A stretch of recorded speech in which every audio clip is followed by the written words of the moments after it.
These drivers this season so far have been through it all. They've been to the short tracks, the road courses, the speedways, and everything in between. But now, tonight, they face probably one of the biggest challenges they'll face all season long. The track too tough to tame, the Lady in Black, Darlington Speedway. Hi guys, my name is Finn Kuna here with Eric Wineland tonight, and probably later on going to be seeing Kyle Hyro. I actually cut it out at the bottom. I was trying to put maybe Kyle Hyro. Kyle will be joining us later in the show, and we're going to be looking forward to some great racing tonight. Eric, glad to have you in the booth with me and for some fantastic action. Yeah, excited to join you here, Finian. Very much looking forward to probably my favorite racetrack on the entire area calendar. I love that this thing persists every season. Darlington is just such a fun challenge with two differently shaped corners at each end of the speedway, with that minnow pond that they would never get rid of. Actually turned out to be a blessing in disguise for this racetrack, in my opinion. The tighter turns 3 and 4, but excited to get this one underway and look at some cool throwbacks too, Finian. Oh yes, indeed. That's the big thing tonight, for not just tonight, but this week in general. Throwback paint schemes and a ton of beautiful cars on the racetrack. But before we do that, let's go through your point standings coming into tonight. Coming in, Seth Knoll, Ricky Springer, Connor Horn, James Kelly, Travis Beckner, and Cameron Hearn all locked in with a win apiece. That's the other interesting thing to point out too. We're 6 races in to the season and have had a different winner every single race. The biggest thing of all too, Eric, Jake Nichols still without a win. Yeah, we aren't quite in unprecedented waters yet. I mean, we've seen drivers that have had really successful seasons here in area. I mean, I look at Cameron Hearn, who is one of the winningest drivers ever, if not the winningest driver ever in area history across all 3 series, and he's gone on some dry spells. I mean, Xfinity, he didn't win a race for an entire season until we went to Michigan just a couple weekends ago, or a couple Thursdays ago, excuse me. So not quite there yet. We'll see if he can get something done tonight here at Darlington, but my eyes are not only around that cut line, but also this team standings here, with Miller Racing jumping themselves up to the top with a couple wins. But the team that I think is the team to beat this year, Finian, and I've mentioned it throughout the season on the broadcast that I've been able to be a part of, that Solid Rock Performance is putting on one of the best team performances in area's Cup Series history. Yeah, I was going to say they're definitely putting on a show, but it's Miller Racing at the top of the standings, 2 wins to their names, and just a couple of points, 7 points separating those top 2. And you don't have to look too far back, because then you find Solar Flare Racing, not a win to their name yet, but doing consistently well. They're also up there in the standings. You can see most of the majority of the top few teams all very close together. So it is a very tight battle in the team standings here. We're going to go down to qualifying here as the session's just taking over, and we'll kind of get a preview of all the paint schemes here tonight as the drivers get out to make their first laps.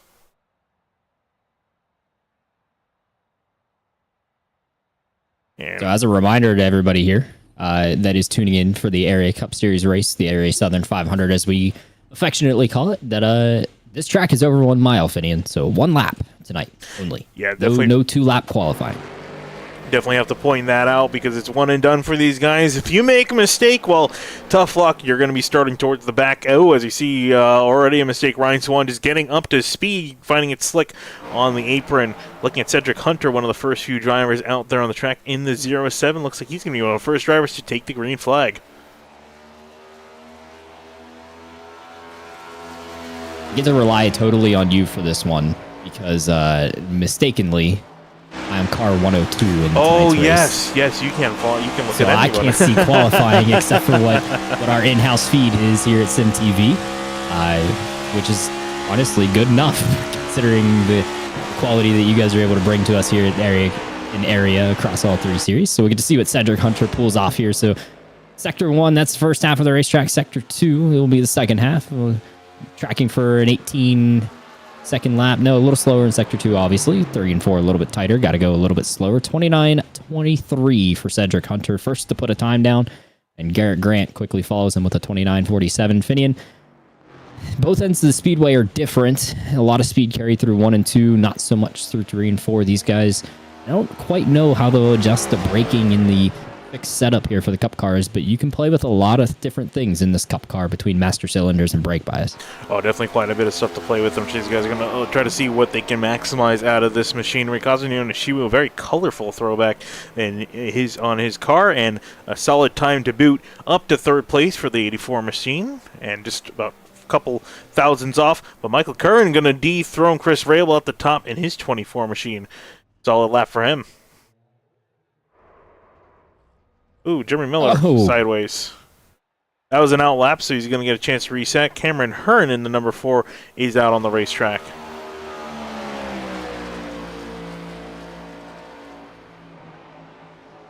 I don't think that's a throwback there for Mr. Hearn. No. He's going to stick with his black and gray number 4. If it ain't broken, don't fix it, right? Sponsor. Yeah, I mean, look. Eat, sleep, and race. That's all you need to know. That's all Cameron Hearn needs to know. As he comes through the final few corners, Jordan Martin up to 4th place in the number 11 machine. Cameron Hearn, where will he end up as he completes his run? 29.1, up to 2nd, 6,000 shy of Michael Curran, also tied with Chris Rabel, who was also 6,000 off the lead. So iRacing, this is the funny thing about timing and scoring. So iRacing has Cameron Hearn at a 29.139 and Rabel at a 29.140.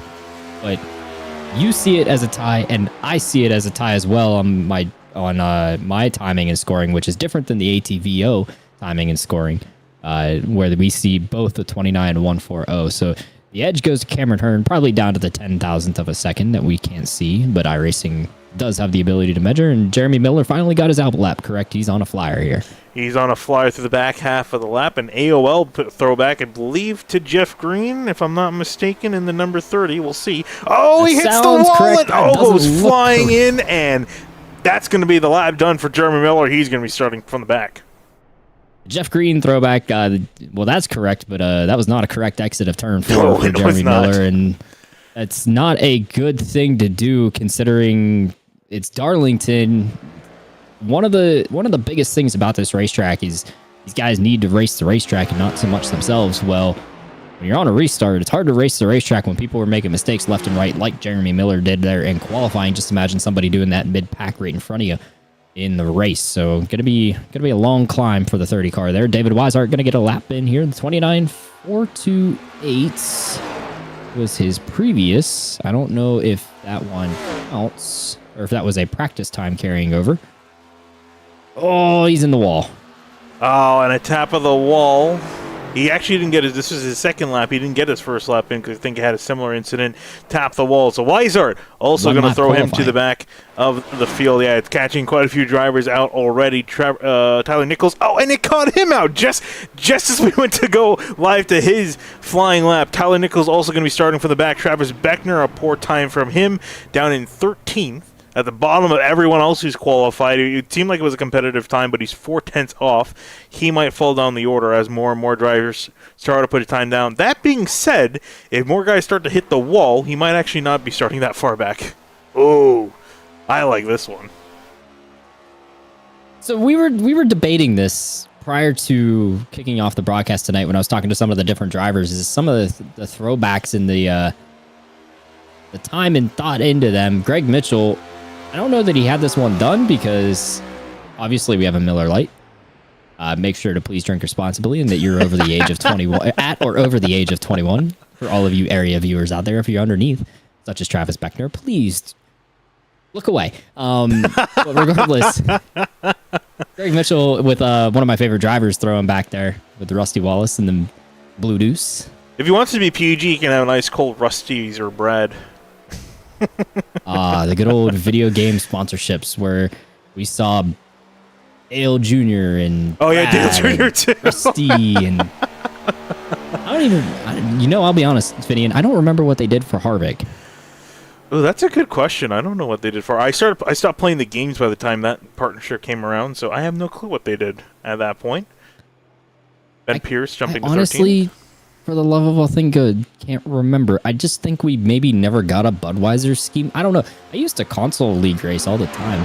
I've actually raced one of our fellow area competitors, Tom Bourne, through the NASCAR 09 days. Unfortunately, he's not racing tonight. We only see him on Thursdays and Tuesdays.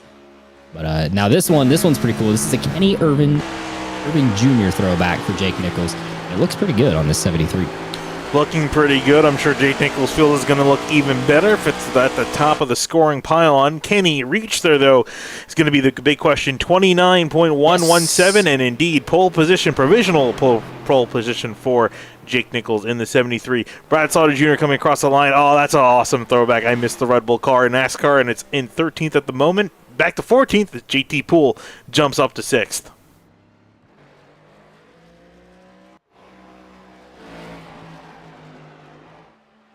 Delonte Ballard in the 21 with a nice throwback here. I will say, go follow all these teams on Twitter, by the way, everybody. As he gets loose there off 4, he's going to be able to hang on for a 29.96. Not exactly a great lap. Actually, it looks like he probably hit the wall, I think. Yeah, he's 0x somewhere, or that's a second or third lap as well. So no longer taking time. But go follow these teams on Twitter. I know Solid Rock Performance is on Twitter, Solar Flare Racing, as well as Lucky Duck Motorsports. At least go follow them on Twitter. They're tweeting out what their throwbacks were and how much time and dedication each individual painter put into their times, including the guy who painted most, if not all, of Solid Rock's throwbacks. I believe he did all of them. Ricky Springer, the 51 right here. A little loose off 4, but a 29.25 is a respectful time. 13th for the 51. Solid time for him as he completes his lap. I see Ryan Hart's out there getting warmed up on his warm-up lap. Seth Knoll in the number 1 machine is out there. Classic Celsius paint scheme. I don't think a throwback here, but just a solid paint scheme in general. Oh, James Scioli sneaking through. I'm going to count the Seth Knoll as a throwback because if we get a good look at that, also James Scioli with a blindingly fast lap. The old can or bottle dumping into a glass. Oh, yeah. I feel like that's a Brad Keselowski throwback to the 2012, 2011 days where he was in the Blue Deuce for Team Penske. It looks very similar. It may be not exactly a replica, but well, if anything, he's currently second position. He's number 2, even though he's the number 1. Ryan Hart also very fiddling going to go to 3rd place in the number 3. I don't think any explanation needs to be done of what the throwback is to this. And you know what, Finian? I find this throwback funny. Why is that? And Ryan may not. Ryan's probably going to get upset with me for this one. Have you ever thought Ryan Hart's to be the aggressor in any situation whatsoever? But he's in an intimidator scheme tonight. I mean, he's never been the one to push any buttons. He finally had his first, potentially his own fault-generated contact at Michigan 2 weeks ago with Jake Nichols. All the other times he's tried to race Jake as clean as possible. So I don't that one puzzles me. But Douglas Newbigging with a really nice time that I don't know sits on the board because it does not sit on the board. So 0x for the 71. Yeah, so he is going to have to sit back there. Connor Horn also back there. And man, a lot of drivers getting caught out in qualifying here. And hitting the wall, being put to the back. I think we saw this. I'm trying to remember the track we were at earlier this season where we saw something similar happen. I'm trying to see. I think it was Charlotte, I want to say, because I definitely don't. You're not going to hit the wall at Daytona. I think it actually, I'm pretty sure it was Charlotte when we first saw this format being implemented with the 1 lap on the speedways. And so many quick drivers got put towards the back. But honestly, it made for some fantastic television. I guess not television. We're streaming to the internet, but just made for some fantastic broadcast because you saw a lot of the fast guys having to work their way through the order, meticulously getting their way up to the front, and then instead of just starting there and running away with everything. I think we're going to see something similar here tonight. We saw quite a few quick guys, a little bit of a tap off the wall, back in the order. They're going to have to do the same thing and drive their way to the front like they did at Charlotte. Yeah, they're going to provide a lot of entertainment for us to watch tonight, and they got a lot of time to do it here at Darlington with 200 laps coming up here for the Area Cup Series in the Area Southern 500. We'll go ahead, Finian. I believe you're going to get us started with our Roasted Gems starting lineup. Yeah, indeed. Going to definitely get started with your Roasted Gems starting lineup here in just a moment. Race fans, get your start your engines with a fresh cup of Roasted Gems coffee. Choose from some of the finest coffee beans from Colombia and Peru, or try the blended flavors of French vanilla and hazelnut. Use discount code iRacing for 10% off your order at checkout at roastedgems.com. That is Roasted Gems Coffee, and we're going to go through your Roasted Gems Coffee starting lineup. Need to get myself a cup, Finian, because I'm working overtime. I'm not in the pits. I'm also definitely going to need a cup as well. I've had a long day today, and we'll see how. But this is going to be a fantastic way to end this day here.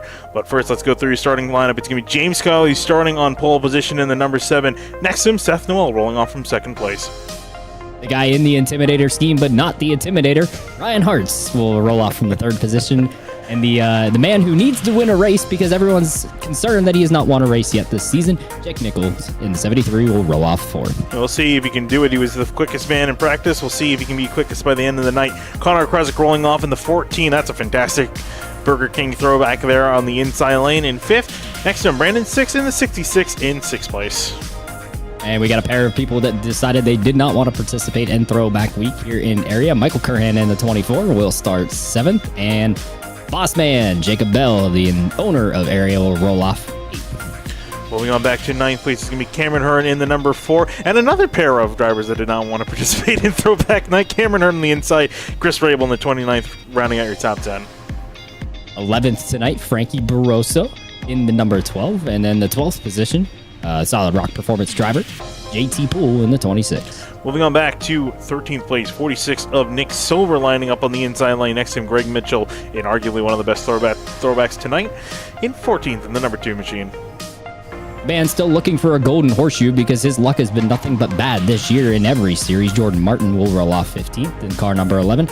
The 07 of Cedric Hunter, first to qualify, will roll off 16th. Moving on back in 17th, Brandon Bowie in the number 23. Ricky Springer is rolling off in the 51 in 18th. This paint scheme I love from Michael Sturgill. Nice old Matt Kenseth Roush Racing throwback will roll off 19th. Cosmin Yonishiru, the 84, will roll 20th. Going back to 21st, Brad Slaughter Jr. is going to line up the inside. Dominic DeLeo in 22nd in the 22.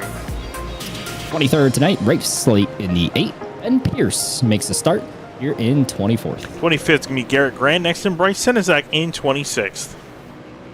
Ryan Swan in the 67 in that Rick's Hot Sauce entry with HyperX, as well as the 28 of Travis Beckner make up your 27th and 28th positions. All right, I'm going to have so many cards in there about to get going here. I'm going to let the rest of your starting order roll off on the bottom of the screen here. A lot of drivers getting out there on the track. I believe 38 drivers getting ready to roll off here for tonight. Eric, who's going to be your pick to win? Well, it's definitely not that guy starting 32nd in car 102.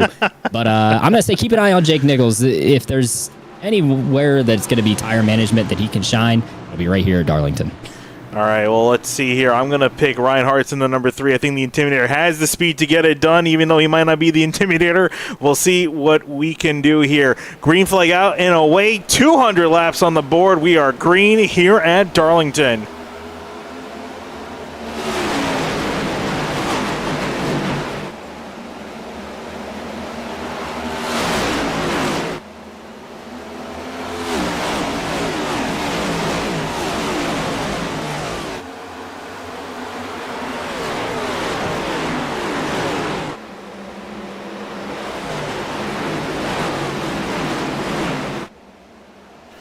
Rounding off a turn 4, completing lap number 1, James Scully is your leader. Ryan Hart's able to move up to 2nd, as well as Jake Nichols up to 3rd. Seth Knoll had a little bit of trouble, is going to drop back to 4th. His internet's also not cooperating with him too, so that's definitely not going to be paying well for the number 1 so far. Yeah, and we saw someone peel off at the entry to turn 3. I presume to avoid. Oh, we got issues for the 5 of Garrett Grant. That's Michael Sturgill coming to pit road. Not sure what happened to the 5 here. We'll get a Sim Wrap Market replay right here, and we'll see Garrett through 1 and 2. Travis Beckner in tow with the 65 in front of him. He just got a little out of the groove right there, and I think he's going to get a nice big snap oversteer. Good job from the 5 to at least lock it down and hang on. You did a great job, lost a lot of track position, but the main thing is that car is in one piece, so that's going to be the big thing looking for him so far. Looking a little bit further back here, seeing how everyone is kind of just settling into a groove so far. Nothing too crazy, nothing too chaotic here. JT Poole sitting in ninth, Jacob Bell right in behind him. All matter just kind of feeling this track out, especially how the conditions are.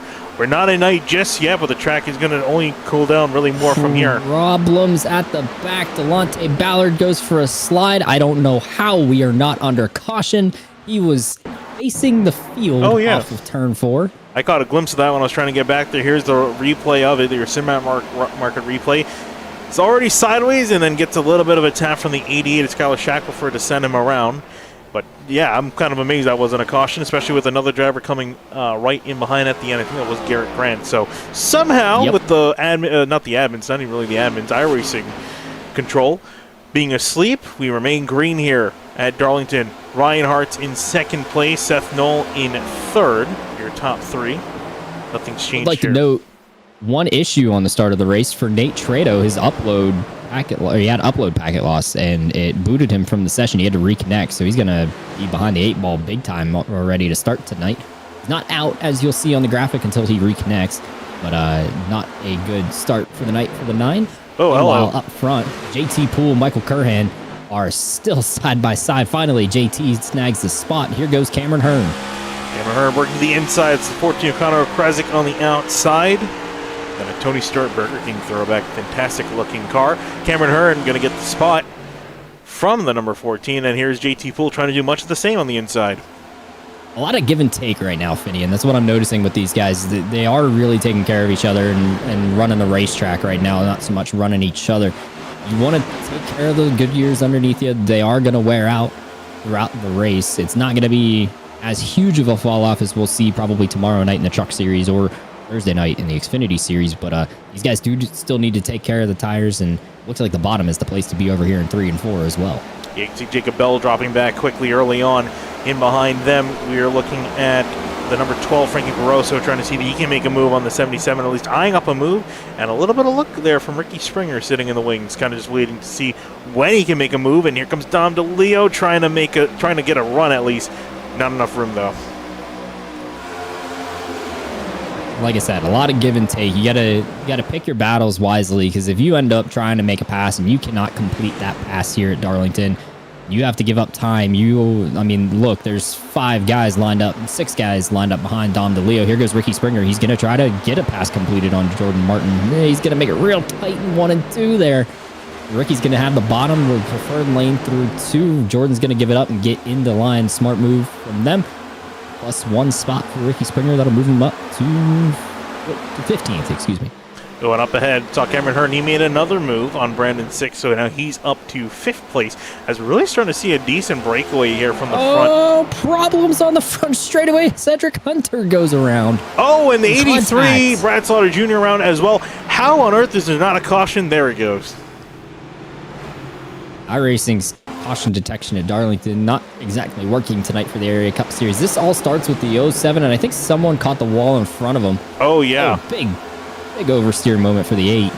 He turned it into the outside wall, and Cedric Hunter and Brad Slaughter just nowhere to go, no time to react.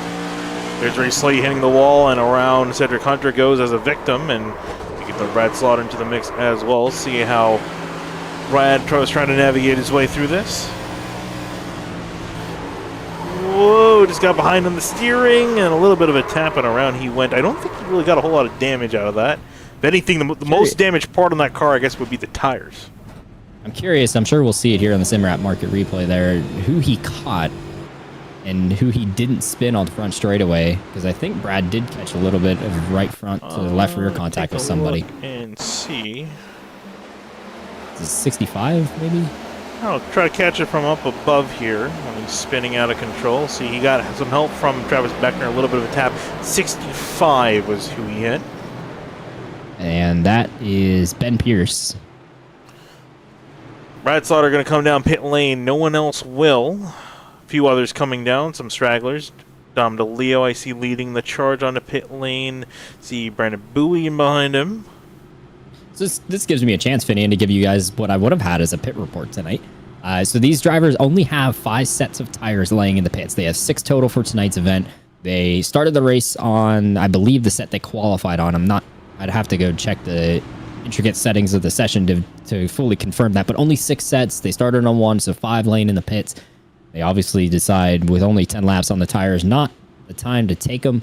If they had more sets, they obviously would basically put 4 on every time, as the nature of Darlington wearing out tires. But some different strategy decisions. You're not surprised to see some guys make a stop, Finian, but I mean, Cosmin Yonoshiwu was 6.1 seconds stationary on pit road, so he obviously didn't take a set. And then we got the this really helps that guy out in your picture right there, fans. Trado finally able to get back to the racetrack, and he's going to get a lap back as being the lucky dog for this caution period. Started 31st and unfortunately has fallen to 38th, and he is currently 5 laps down. I believe he will be 4 down. No, he went from 6 to 5. Went from 6 to 5. Okay, yeah, he can't get off that easy. It's really unfortunate. It's really unfortunate to have internet issues like that as a driver, because there's nothing really you can do. I guess you can argue in real life it's like when the car refuses to start, you have some issue and you got to spend time in garage, and then you get out there already behind the rest of the order, and it's just a really annoying feeling and just kind of hard to deal with. And I know you were struggling with internet issues before. And not the one, they seem to be doing okay. As I say, fans, if you hear me falling out for any reason, my internet service provider is not doing me any favors tonight. But yeah, I mean, at least gives us a reason, Finian, to talk about that great throwback scheme that Nate is running, the Mike Skinner Lowe's throwback. You'll notice on the hood it says Trados instead of Lowe's. I thought that was a pretty cool touch. Yeah, very well done. I always like when they do something clever like that. And Trados and the font, got the font working as well. Very well done throwback. I want to take a moment to also highlight, I think it's JT Poole's throwback. I'm trying to figure out, I think this is Kenny on the hood. Kenny Wallace. Oh. I just love that. Like, I was trying to wonder whose face was on the hood. Just throw Kenny Wallace on there and make it look good. I mean, it is a throwback, not the paint scheme itself, but through a driver, I guess that works. It's one way to do it. I got a new idea. The SimTV pre-race show, like presented by SimTV or something like that for Area Cup Series races. What do you think? I have to run it by Kyle. That's really not really for me to go by. Maybe ask Kyle and see what he's up. See if he would want to do that. There was once upon a time an area podcast as well called Area Happy Hour, and now I know someone that still runs that Twitter. If you ever go find the Area Happy Hour Twitter, if you want to see some crazy stuff, shout out Hunter Sleppy right there. But that podcast unfortunately died, but he kept the Twitter account alive, and he's got some funny commentary of the area series from time to time as we get set for a restart here. So these guys have had 10 hard laps on the tires, Finian. Speeds have fallen a little bit, so they were running right around 29 flats to start the race. That's their fast laps. They were already into the mid 29s before the yellow came out there. So I'm expecting them to fall off even more and start to see guys like Jake Nichols, Ryan Hartz, the ones that are saving their tires, start to shine right here. Yeah, let's see what they can do here. I'm curious to see how this restart will end up compared to the start. The start was pretty tame. Everyone found a nice, tidy spot in line. We'll see if they're going to be that forgiving to one another. Pace car off. Control the field to James Scully, and we're back green here at Darlington. A decent jump. Seth Noel also going to take advantage, and you can throw Jake Nichols into the mix as well. Tries to make a move to the inside of Ryan Hartz, but can't quite get there.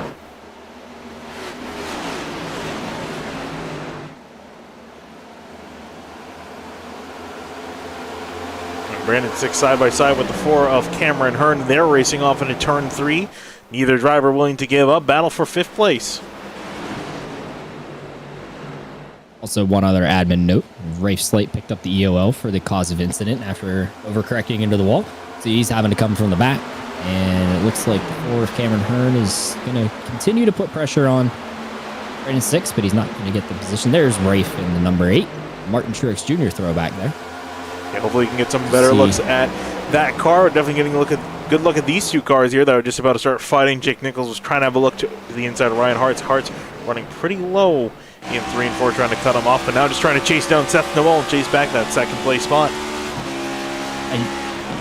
Man, what analogy could you give for the battle between Ryan Hartz and Jake Nichols as we're going to see throughout the season? Are we talking David versus Goliath right here? I mean, David's winning right now if that's the case with Ryan Hartz in front of Jake Nichols, considering the success Jake has had all of last season, though this season you'd say maybe Jake Nichols is the David as we got a yellow on the speedway.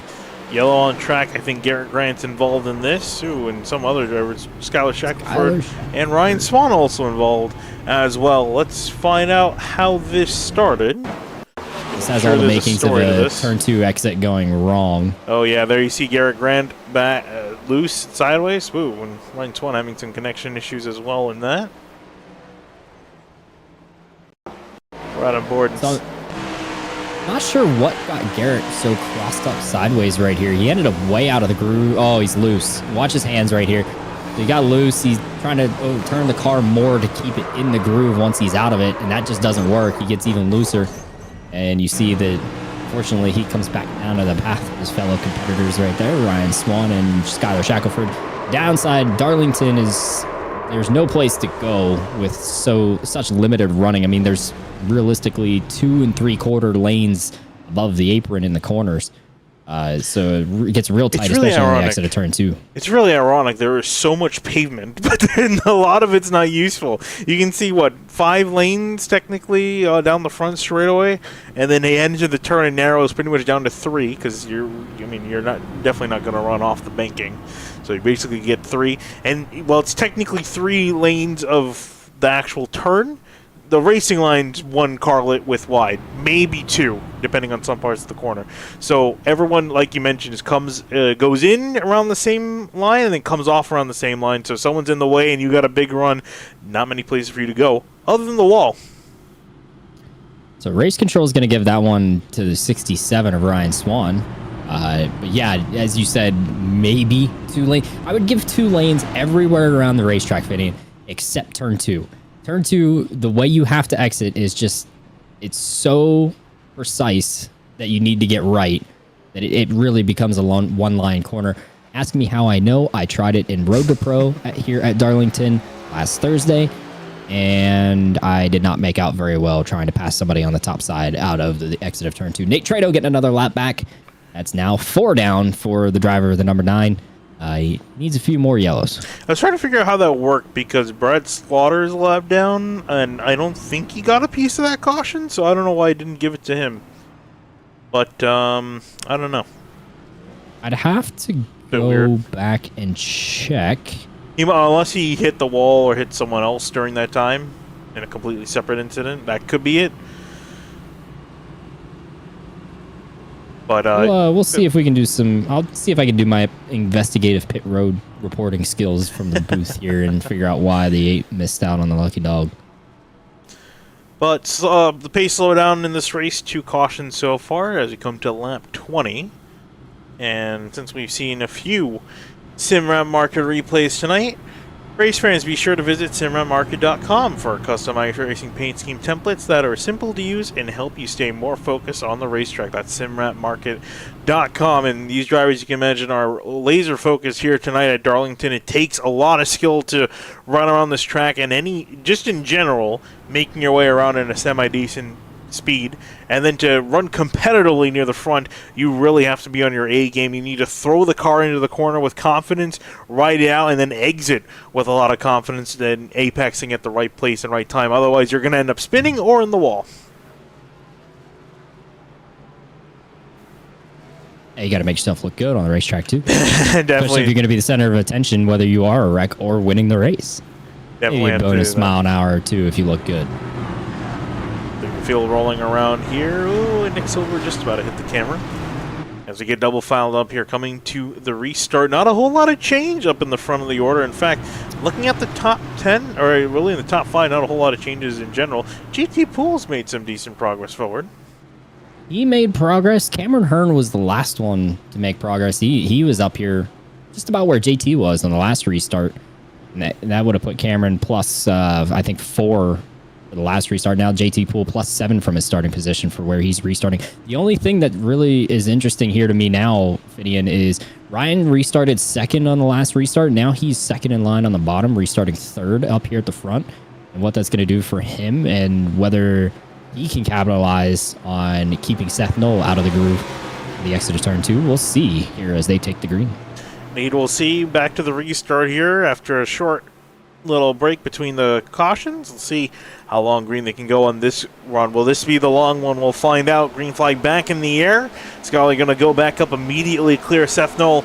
Racing off into turn one. The 3 Reinhardt's going to go below the apron, just trying to see if he can get a leg up. Seth Knoll arguably might have the run off the corner. Can't, has to back out. Jake Nichols in behind trying to beat Brandon 6 as they're all racing really hard for position.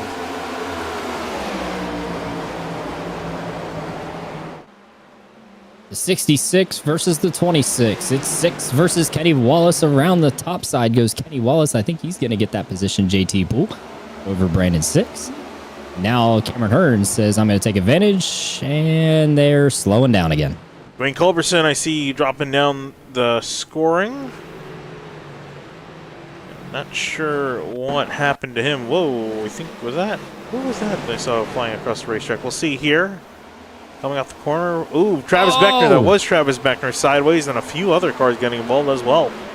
That is the 27, Finian. Oh, that is mind. Jonathan Cogswell here in One the Cup number Series, not the 28, yeah. In what looks like maybe a genuine draft throwback, which that one would have gotten my vote too, just like Greg Mitchell for being my favorite driver. But yeah, just loose. He tries to correct. He ends up, the real easy thing to do in these Cup cars, Finian, is to overcorrect. And unfortunately, that's what the 27 did right there, right back out into the field. He's going to catch himself an EOL for that incident.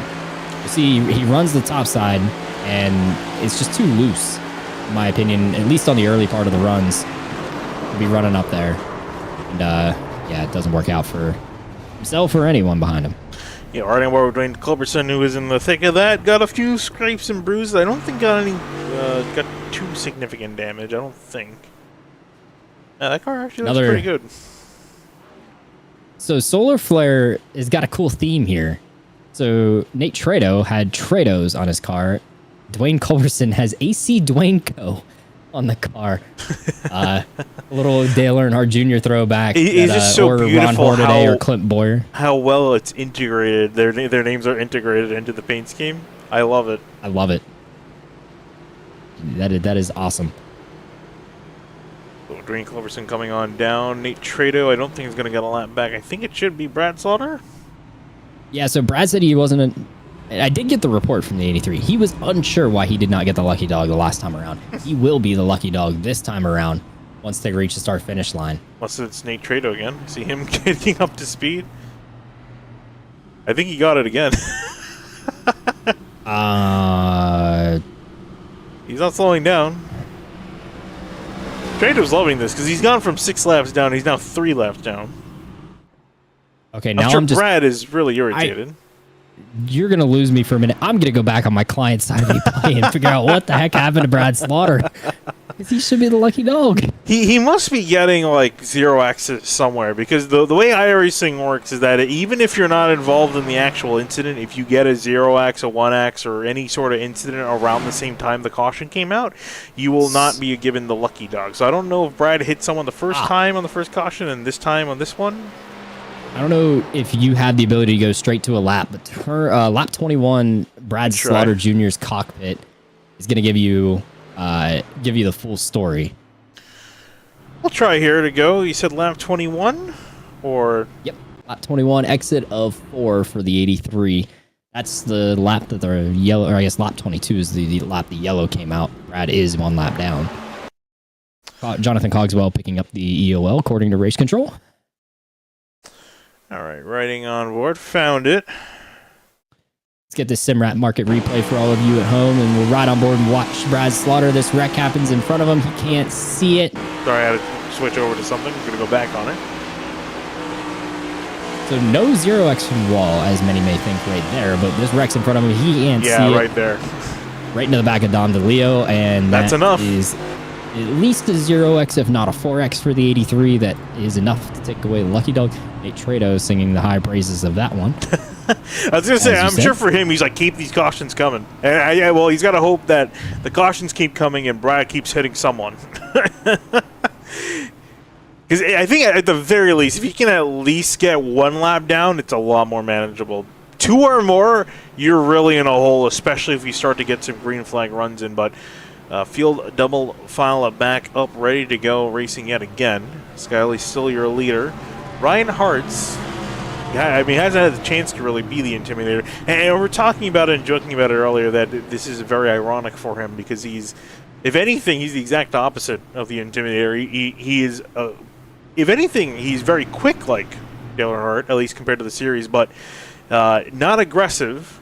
And in a way, that's helped him quite a bit. You don't make a lot of enemies, but that being said, you can get bullied very easily by some of the drivers out there.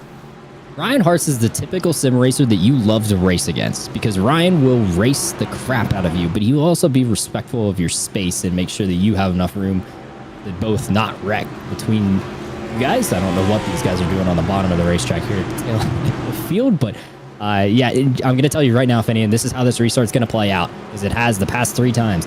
Ryan Hartz is going to end up at 3rd because Seth Noel is going to slide through on the bottom and take 2nd. We'll see what happens here. Field rolling off of turn 4 yet again.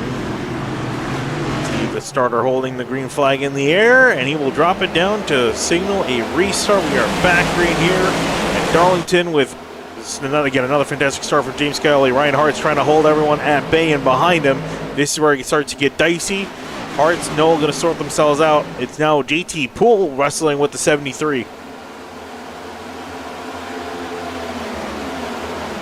A little more orderly off of turn 2. Ricky Springer around the top side of Jacob Bell with Douglas Newbigging in tow. Gotta be a little careful here on the top side, but everyone's still on 27, now 28 lap tires, at least for the top 17. Have not pitted. Greg Mitchell, one of those on old tires as well. Actually, top 20, excuse me, have not taken a set yet. Whoa, you can see up ahead of them, Travis Beckner. Robertson. I was going to say, Ed Robertson just clobbered the wall off of turn 2. I was paying attention to him. Beckner may have got it too. I'm not sure. He's dragging the wall there in 3 and 4. I hope he doesn't have a bent toe link. Well, if Ed Robertson hit the wall, Travis Beckner got awfully close. Fighting with the number 11 there of Jordan Martin, who's starting to drop back. Jeremy Miller trying to race their way on by. Now Ricky Springer side by side with the 11. He will get a good run off the corner. There I see Greg Mitchell making a move to the inside of Jacob Bell, and here comes the 71 of Douglas Newbigging to the inside. The battle for 13th rages on right here. These guys trying to get themselves in a better position for a potential long run if they're going to figure it out. Newbigging's going to hold Jordan Martin out to the top side through 1 and 2. And they can do side by side. There's Douglas Newbigging trying to make a move. Can has to back off, and because he had to back off, here comes Greg Mitchell. Big run down the back straightaway. He's going to make his way on through, and Newbigging's just getting bullied out of position at the moment. I think Douglas got spooked right there because Jordan turned down the hill and he was probably barely clear and decided to be aggressive, take the position away. Douglas saw it, got spooked, checked up, and obviously the break of momentum. Turn 2's exit, Finian, is so much faster than turns 3 and 4 with that wider radius that you really got to set it up right because you carry a ton of speed down the back straightaway. That's where these runs like Bryce Senesac have right here. That's where these runs come from, and they generate passes. Here goes the Senesac machine to the bottom side of Jacob Bell. If he can hold it down there, he will be the new P20 driver, or excuse me, P19. Hard to hold it off the corner, though. Jacob Bell's now going to get the run down the front straightaway. There you see in the wings, David Wise. I remember we saw him. He hit the wall in qualifying, invalidated his lap. Started from 32nd, up 11 spots. There's Jacob Bell up ahead, getting slowed on the top side by Senesac, trying to make his way on through. Weiser now to the inside.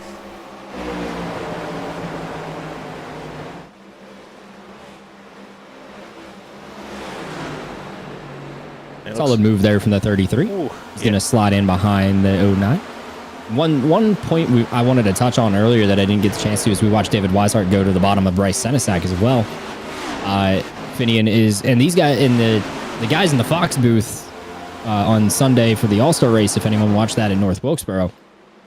And if you didn't, man, you missed out on a great revival of a racetrack. Larry McReynolds talked about how the bump stops in the Cup car really don't allow for banking transition very well, and that's true to the sim too. There's 4 rub blocks on the bottom side of these race cars that they run real close to the ground, and transitions across banking, like for an example, the apron to the banking of the racetrack, just does not work out very well. JT Poole for a moment there That That's why you don't see these guys utilizing the bottom. When I just transitioned to that scared me. The way that GT Pool closed up on the back of Cameron Hearn, I just got a face full of yellow when he got the run off the corner. Cameron Hearn a poor exit off it too, so we'll lose a spot to GT Pool. Looking back, Brandon Six has dropped 1 spot since the start. Krezix drops 3, Curran dropped 2. So a little bit of shuffling here and there. Travis Beckner, we looked at him a little bit early on. He's had a really solid climb forward. 28th to 13th at the moment.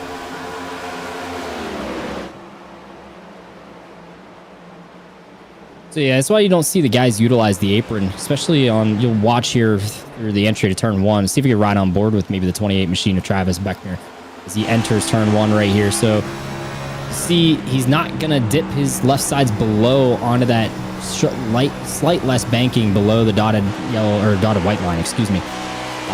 Just because it would upset the car too much, it would bottom out and he'd really get very loose with that car. And meanwhile, he's going to try to see if he can attack the 46 here of Nick Silver. Big run there. He backed the corner up very nicely to Travis Beck. No, he got loose on exit. Not going to pay out. He backed the corner up nicely, but he tried to put too much throttle down on exit. Spun those rear tires up and got loose. Yeah, got loose, and now he's got Ricky Springer down in behind him. Jeremy Miller not too far behind. Speaking of Jeremy Miller, his teammate Connor Horn didn't even get a chance to get a whole lot of practice because he was helping out with another stream on SimTV. Not really on SimTV, actually. It was the Porsche Esports Canada Series. Was helping Kyle. So Kyle will be joining us in a bit when that is over. So just jumped in at the end, got barely any practice, barely qualified. I don't even think I actually qualified. Started in 30th and is still in 30th. I was going to say, was he broadcasting and racing at the same time? If so, that's impressive. No. I think he was just there for the duration of practice. I think he just reserved his spot and then tried to help out as much as he could with that stream, and then jumped back here. If you ever want some high quality broadcasts, make sure you follow the boys at SimTV. They do the Porsche races as well as the Spec Miata series. As those of you watching on YouTube at SimTV are seeing prior to this broadcast. Connor Horn race Slayton out of the bottom of Latte Ballard. They're together and netcode saves them both. Ooh, Seth Knoll slow or dropped the internet. Can't tell. He's back in pit lane, so something definitely happened here. Oh, yeah, here we go. Coming off of turn 2 here. Calamity corner so far tonight. JT Poole got a decent run on him. Oh, and turned the one hard into the wall. How is that not a yellow? I mean, heck, there's debris on the racetrack. If all else, I don't know if JT didn't realize Seth kind of got loose, or if... Yeah, it looks like JT just kind of drove up under him and drove into him. But man, Seth Knoll, such a beautiful car, such a good run. Going to be pretty much out of this race. I don't know if we still hand out the awards for great throw. Oh, and somehow in all that, Ryan Hart's got on through. When did this happen? Go find you a lap, Vinian, while we watch SimRap Market Replay. There it is. He got to the bottom side. Looks like he got a good run off of 2. He generated it down to the bottom of 3 and 4. Nichols is going to challenge him. Ryan said, no, I want the lead instead. He challenges the 7 of James Scioli and I think I hit forcefully takes it. Well, I guess trying to live up. Intimidator. Yeah, trying to live up to the name. We'll see how much he's going to do with it. Again, if you race ideally, you're going to make a lot of enemies. So you got to be able to defend yourself. Either that or just drive off into the distance so they can't catch you. But James Scioli's still breathing down his neck, and breathing down Scioli's neck is Jake Nichols now working to the inside. I don't know whether to be impressed or upset that the lap times are not falling off more with Darlington in the Cup car here, because remember how I said we were close to half a second slower after 15, 20 laps earlier? Well, we're 43 laps on these tires. Now, they've been heat cycled a couple times, but Jake Nichols' last lap, 29.589. Ryan Hart's 29.614. That's still just a half second off of their fastest time. So the tire's actually hanging on very nicely here in the Cup cars for the Area Cup Series. This battle is nuts. I think we missed it the last half lap, but Travis Becker threw a hellacious block on Jeremy Miller. Jeremy didn't take too kindly to it. He's able to get by 1 and 2. And that'll move the 30 car up to the 12th position. Yeah, Miller's had one of the best climbs forward in the entire field so far as you get a nose full of Easy now. It's only lap 45, guys. Well, hello. Oh. What a save from Greg Mitchell. That was almost caution. Whoa, gets side by side with Cosmin Yonishibu. Right on And board. that time he got sideways because he put the lefts on the apron at the entry, as I was talking about earlier, for the 2. Now this one, I think he just maybe hooked the seam a little too, maybe too much wheel on exit for the 2 car, but big save there in the Blue Deuce. Work responsibly. I think it would have been funnier if you put like Brad or Rusty on the side. really a throwback. I think you gave me my throwback for next season. My throwback this season's already set in stone for tomorrow night. But what you should do is not even do like Brad or Rusty. Just do Eric. Yes. I think we need to make this one come to fruition. Ricky Springer, when you watch this broadcast back after done racing tonight, keep that one in the memory bank for next season. Nah, I'm just kidding. James Scioli here ahead of Cameron Hearn. Now we got Nick Silver and a sandwich here between Chris Rabel and the painter for Solid Rock Performance, Ricky Springer. Yeah. We'll see a great 21 truck courtesy of Ricky Springer tomorrow night. I was going to say, you're talking about him. He's in a close battle with the 46 and the 29, trying to get by him, break inside the top 10 for this first time tonight. Here's a cluster of cars. Douglas Newbing to the outside, Dom DeLeo in the 22, and Jordan Martin in the thick of all of it. And these guys just can't get away from each other. Travis Beckner is still breathing down the neck of Jeremy Miller just ahead of this, as you saw right there at the front end of our picture. But these next 4, 5, 6, 7 drivers are still nose to tail. Here's taking a look at Travis Beckner. He's got a decent run on the 30. This can end well or this can end bad. A big block from the 30, and there's the punt from the 29 trying to give him a shove saying, I don't like you. And honestly, now they've each thrown a big block on each other. I think it's fair game the rest of the way, but Travis obviously is deciding to get a little more physical than Jeremy was earlier. So we'll see how that plays out. The nice thing, Finian, and I'm sure we've documented this throughout the season, the Cup car uses the newest damage model here in iRacing, and these things can take such a beating compared to what the Xfinity and trucks can. Is Travis just says, hey, if I can beat on your back bumper, I'm going to do so. Gets a loose, though, in doing so. And a big wiggle from, I believe that was Newbigging in behind in the 71. So you saw Travis Beckner. I think he's so focused, laser focused on Jeremy Miller up ahead of him that I think he just jumped on the gas earlier than he needed to. Got a little bit loose. There was a wiggle from the 30. Here comes Beckner now trying to look up the inside. I give a lot of credit to the 28 camp because it's not just Travis Beckner that helps him run this race. This team owner and turned spotter, Dawson Miller, does a really good job being that calm voice Travis needs to hear on the radio to help him stay focused, laser focused, as you said, on each battle that he gets himself into. JT Poole, Michael Curhan going at it here. Looks like Curhan is starting to pull away. JT's kind of sliding a little bit, and he's falling back toward the clutches of Ricky Springer.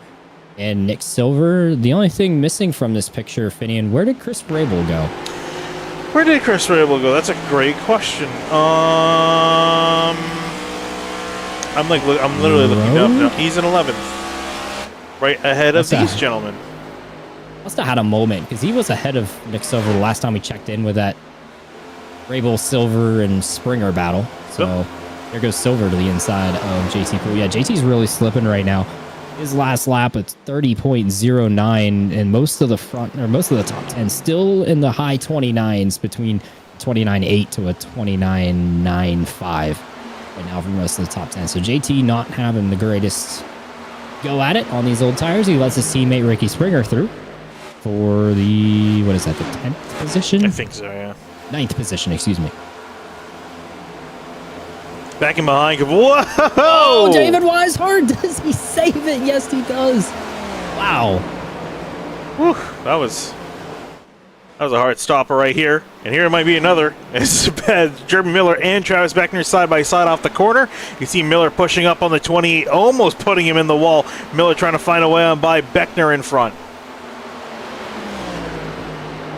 Solid battle, guys. Solid show right there between the two. say I don't want to call them underdogs in the area Cup Series because Travis has gotten himself to the front quite a bit, but Jeremy Miller's really showing out this season, Finney, and he's putting himself in some great positions to capitalize on maybe some misfortune late in races to potentially get a win. Yeah, I definitely think so. He's definitely shown some speed in many of the previous series we've seen him on Sim TV, so we know he can definitely do well. Just needs to find his footing, and he's having a pretty solid night so far from 37th again, up 24 spots too, and a big wiggle Cosminiona shoe in the background. Gonna lose a spot to Greg Mitchell, who goes by him on the back straightaway. For all my statistics nerds out there, that Jeremy Miller, to back up the performance this season, 9th best average start for him.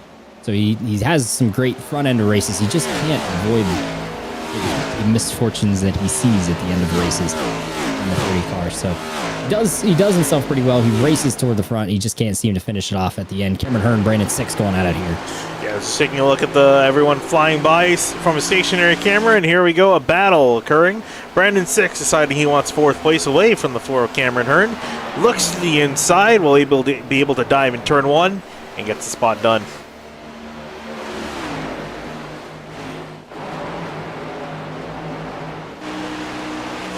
A little bit further back, Greg Mitchell currently running in 19th, trying to chase down David Weisard, and this is a little bit of a train that's formed up in behind. Whoa, that's a driver off in the back. That's Skylar Shackelford in the 88.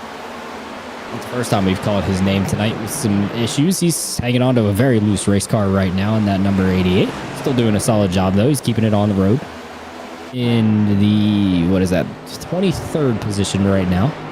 I'll tell you what, and you just went through it right there. Travis Beckner has driven away from Jeremy Miller. It looks like Jeremy's holding these guys up. I was going to say that's why they were stacking up. I thought it was because Jeremy and Travis were still fighting. It's just really because Miller, I think he's burnt up a lot of his stuff. So now here comes Frankie Broso trying to look around the outside as Miller's trying to hold on the inside, and he's kind of slow. Broso catches the wall a little bit. It's going to slow him down, but he clears the 30. Here comes Douglas Newbigin trying to make a move. I'm not sure if he technically caught it on server side.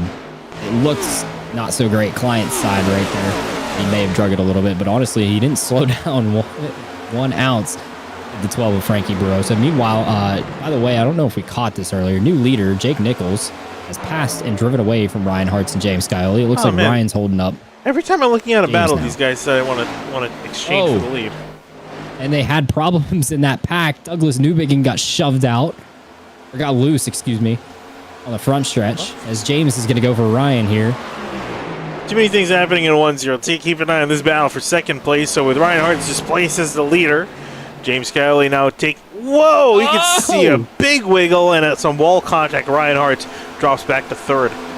No doubt about that one. That wasn't server side, client side desync. That was absolutely Ryan Hartz caught the wall. Let's hope he doesn't have any toes in that right front for the number 3. Gonna have to work a little harder to be the intimidator tonight. And so Jake Nichols up into the lead, has yet to get a win this season. Could tonight be the night he finally turns that around so far? And it's a little bit of a winless streak that's starting to form for the 73. And we only really say that. It's not like he's had poor finishes. In fact, he's the points leader. If you take away all the locked-in places and all the wins, elevating guys to the top of the standings, he's doing phenomenal as far as points are concerned, consistently finishing well this season. So he doesn't really need a win when you think about it. Do you know how consistent he has been, Finian? Do you know his average finish through 6 races this year? I haven't checked it since last week. I'm going to take a guess, around 4 something. You're close. He's averaged to finish the 3rd. Wow. Through 6 races this year. Better than I number thought. 73 of Jake Nichols in a 100% top 5 ratio. Yeah, I was going to say, I knew that he's finishing the top 5 every race. That I knew. 6 races, 6 top 5s, and 1 pole. But he's only led. Whoa! Contact with Greg Mitchell and Douglas Newbigin. Can Mitchell hold on? David Weiser's going to door him. Contact on the back straightaway. The 2's going to spin to the inside. Do we have a caution? We do not. Wow. Testing the limits of the system here in iRacing. Let's have a look and see what should have been a caution. Contact there in the corner. Oh. Mitchell trying to save it. Weishart made contact with him, and then Mitchell just locked it down. Great job just locking it down, just trying to get the car back straight. A solid job to keep it green, but he probably wanted a yellow. Oh, I'm sure he would. Go back to earlier, we were talking about the narrowness of the line off of turn 2, and you can't really go side by side. Well, these guys tried it to go side by side. Doug caught the bad end of it, catching the wall. I know that feeling. That's where I was placed, like I said earlier, for the Road to Pro race I ran here. Trying to exit on the high side of 2. It didn't work out for me. It didn't work out for Douglas, and it didn't work out for Greg Mitchell either. I'll tell you what, impressive driving from David Weishart and the other guys around him to be able to hang on. I mean, Weishart loses a little bit of time in some positions, but he'll continue on. Wow, Ed Robertson way out of control at the back of the pack. David Weishart will continue on in. I can't find him on my time and he's scoring. Ian, help me out here. Oh, wow, there he is, 24th. Yeah, he's feels like he's dropped back. We lost a ton of ground, but he was able to keep the car straight, which was big. So he's back in 24th after that whole incident occurred. I was looking at Ricky Springer, Michael Curran. They were battling for 6th place for just a second there. And these cars have become a handful, Ian. Oh, yeah. Yeah. I was going to say, I feel like these guys, you know, looking at, even looking at we haven't taken a look at the lap times in a while. Let's take a look at our leader's lap time. Best lap time, just under 29 seconds, 28.995 for Nichols. Previous lap was just about 30 seconds, so running over a little bit over a second off, and if anything, lap time aside, the handling for quite a few of these guys seems like it's starting to go away. Well, a 30.0 is very gracious because the guys behind him are not close. Hartz is at a 30.3, Scioli a 30.2. Oh, there's Brandon 6 who just some hit the wall. Some of these guys back here further in the field, Michael Curran really struggling. Well, I think Brandon 6 just hit the wall again. Hopefully he didn't break a toe link. Let's see what he does here in 3 and 4. He's keeping it on the bottom. I think he got himself. It might have been the lap car, but I'm not too sure who that was. It might be in Ryan Swan. You see he's going a lap down. I'm trying to see even where Swan is. He's blinking 36th. So not a good night Can't for see the him number if he's 67. blinking. Yeah, that's true. Definitely true. Another issue, Brandon Bowie lost connection to the race, just like Nate Trado, and has since reconnected. Someone in the wall, Jeremy Miller in the 30. I saw him lost a spot there for a second, and now in a cluster of cars around him battling. There's Cosmin Yonoshibu versus Douglas Newbigin on the outside, Yonoshibu on the inside. They're still racing hard off the corner, and hello, Rafe Slate. He's going to use all available racetrack possible. Going to still fight it with the 27 of Jonathan Cogswell and Bryce Senezak. I do not like the line Rafe Slate just took. I know he needs to do it because he's trying to fight side by side, but man, he got all 4 onto the apron, and I didn't know how it was going to come out the other side with the transition. And look somehow at Rafe this Slate entire gaggle of cars back here. This is going to be a caution. Oh, this is definitely going to be a caution. 3 wide. 3 and 4. Are they going to make it work? Only in the Area Cup Series would they even try it, and they do. Whew. Made my heart stop there for a second. They're still racing hard, though. So Jonathan Cogswell getting past David Weishart there. Jeremy Miller losing 2 spots. Now Cedric Hunter wants a piece of the action, trying to move up a spot. Jeremy Miller relegated only back to 23rd after he was not too long ago fighting with Cameron Hearn. Something happens to the number 4 car. He missed pit road? I think he missed pit road. Oh, no. He absolutely did. He's trying to slow down and stay down. He couldn't make it happen. This is a difficult pit road to get to. I don't think it's really talked about enough because it's so far off the racing line. It's the hardest pit road to make here. You can't even see it from this camera. There's the It's the hardest in the entire NASCAR circuit, in my opinion. And Cameron really tried to chop off a lot of racetrack, use the apron to his advantage there, but he couldn't get the car slowed down. Oh, crash at the back. Ed Robertson in the 64. Cedric Hunter. Still not a yellow. iRacing really needs to evaluate the way cautions work at some tracks because it's absolutely ridiculous. But anyway, let's take a look in here and see what happened. Or what should have been another. Wow! Went into the back of Cedric Hunter. He's completely sideways across the racetrack, and then 64 off into the Armco. I could go down and get you the radio from Ed Robertson and Cedric Hunter's radios, but not family friendly. Sums it up with yeah. There, so yeah, not a happy time. So problems. JT Poole, 26. He can't see. I can't. He just said something on the radio that I can't figure out what is wrong. I'll go do some investigative pit reporting again. All right, well, you do that. Well, let's try to see what happened. Oh, just went into the wall there. And I guess that's why you couldn't see. He did the right thing. Pull off the racetrack. Whoa, and then just trying to figure out where to go. Somehow driving in the right direction, so even if he can't see, he's doing a great job hanging on to that and preventing it from hitting anyone else. He's not in VR by any chance, is he? I don't believe JT races in VR. Oh, here we go. Here we go.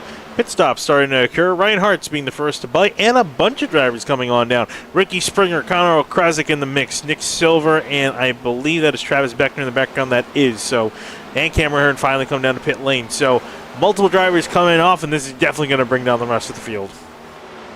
So Ryan Hart's the first to blink of the leaders of this race. Meanwhile, Scioli and Nichols right here going to put him a lap down. Look and see who else is out there. Connor Horn, he's up in the 7th after all the chaos that's occurred. It's been having a fairly quiet night. Also of note on my scoring, at least, it's showing him have come down to 6 times so far this race. Not sure how accurate that is. That is accurate. I have that on my timing and scoring, which is a different source than yours as well. But I believe most of Connor's has been some damage fix and mostly fuel. Here comes James Scioli. And then number 7, the Lucky Duck Motorsports entry. Douglas Newbigin there getting tires. You see the left side's up on 71. Ryan Hart's here. He's first off pit road. Let's see how much faster these fresh tires are. So leaders are still lapping around the low 30-second bracket. Ryan Hart's lap time here. This, I think, will be his first flying lap, Finian. Yeah, his previous lap, he was just coming off of pit road. Look how fast he's catching David Weishart and company in front here. Oh, he's going to have to check up. I like to get a good metric of seeing how his pace is right now, but with all the lap traffic he's going to have to deal with, he's probably not going to get a good measure for a while, so he's just going to have to work through the order. There's Brandon Bowie who's trying to work around right slight ahead of him, Kazunir Nishiba, Bryce Senizak. So he's around the drivers currently he's currently 22nd on the timesheets and going to just blow by these guys in the corner. Or try to blow by them and not hit them. And this is where having a spotter really helps Finian. If for guys like Travis Beckner who has Dawson Miller, Cosmin Yonishiwa got a bump there as we cut away. But knowing when to pit and put yourself in some clean air, obviously not the greatest of decisions for Ryan Hart. He had to work through quite a bit of lap traffic, unlike James Scioli up ahead of him, who has been in some pretty free air ever since his pit stop. Ryan Hart's ranging up on the back of the 29. Good insight. I know we don't play the in-session radio across the broadcast, but David apologized for checking Ryan up. He said he got tight in the wake. Okay. Good look into what's going on for these drivers on these old tires. Tighter rather than looser. Jake Nichols staying out on the track now will finally come in. He's slowing all the way down. This is how you pretty much have to enter here. You have to slow way down and then turn so far left off the track to get onto pit lane. So Nichols will come on down for his stop. Michael Curran coming down as well. Impressive. I haven't seen any black flags for speeding or unsafe entries. So the only mistake so far is Cameron Hearn's pit road entry, which he's still recovering from. Hearn is currently 1 lap down in the 21st position. He's going to get his lap back as the pit cycle continues through here. Ed Robinson was a little squirrely off the corner. There is Ryan Swan, I believe, ahead, as well as Jeremy Miller. And Jeremy Miller, he's having such a good night, and it's gotten turned in the wrong direction with the way he was running towards the end of the last run. Going to blow by the 67. Only running in 27th. You saw someone way down there. That was Ed Robertson coming to pit road, as well as someone ahead of him. I think that was Skylar Shackelford, excuse me. Starting starting to lose my tongue tonight, Finian. I don't know what's going on, but 84 complete. That's when the pit stops are happening for the guys that have stayed out the longest. Brandon 6, Frankie Barroso now on pit road. So no more than 80 laps on a tank of gas, it looks like, with some yellows. Jack Nichols back out on the track and ahead of Reinhardt's. And I think he's just going to drive away, Finian. He's got, let's see here, he's got 4 lap fresher tires, does the 73 over the 3. Now, Ryan's going to be trying to be more aggressive. If you can get yourself in front of the guy on fresher tires and hold him up, put that dirty wake on the nose of the 73, he could really make Jake chew through tire more than he wants to. Ryan needs to be aggressive here to make that happen. Otherwise, he's going to have to go into tire conservation mode to try to keep up with these guys on the long run, unlike his first run where he was not able to stay with the 73 and the 7. Taking a look at Ricky Springer and Connor Kresick running in behind. They are looking to benefit quite a bit after this run. Deciding to come in a little bit earlier. Again, we really have to see now with a lot of the pit stops spread over quite a decent amount of time. The earliest guys coming around 8 laps ago, and some guys still out there on the racetrack. Rafe Slate out there. David Weishart leading at the moment, just ahead of him. Rafe Slate, Tyler Nichols in the 41, Cedric Hunter, Dwayne Culberson have all stayed out so far. Last 5 guys to pit. So these 5, Finian, have all pitted under one of the yellows we've had so far. Weishart the first, I believe. Yeah, because his tires are 10 laps fresher than the guys that had stayed out. He's on 75 lap tires right now. So David pit under the first yellow. Frankie Barroso picked up a black flag for pit exit. He'll have to serve that at some point in the number 12. So David Weishart will be in within, I'd say, 8 laps, if I had to give you my best assumption there. Meanwhile, Rafe Slate, Tyler Nichols, Cedric Hunter, and Dwayne Culberson all last on pit road 63 laps ago. So that was, I believe, second, maybe third caution of the night. Ooh. So they got about 20 laps before they need to pit, and that puts them in a better situation, Finian, but it does not get them to the end of the race with 112 to go once the leader reaches the line. Ricky Springer, you see right there, just working his way past Ryan Hart. A fairly easy pass for him, I might add, too. So, Ricky Springer up on the 3. Might have a chance at the moment. Looks a little bit faster than the 73 of Jake Nichols.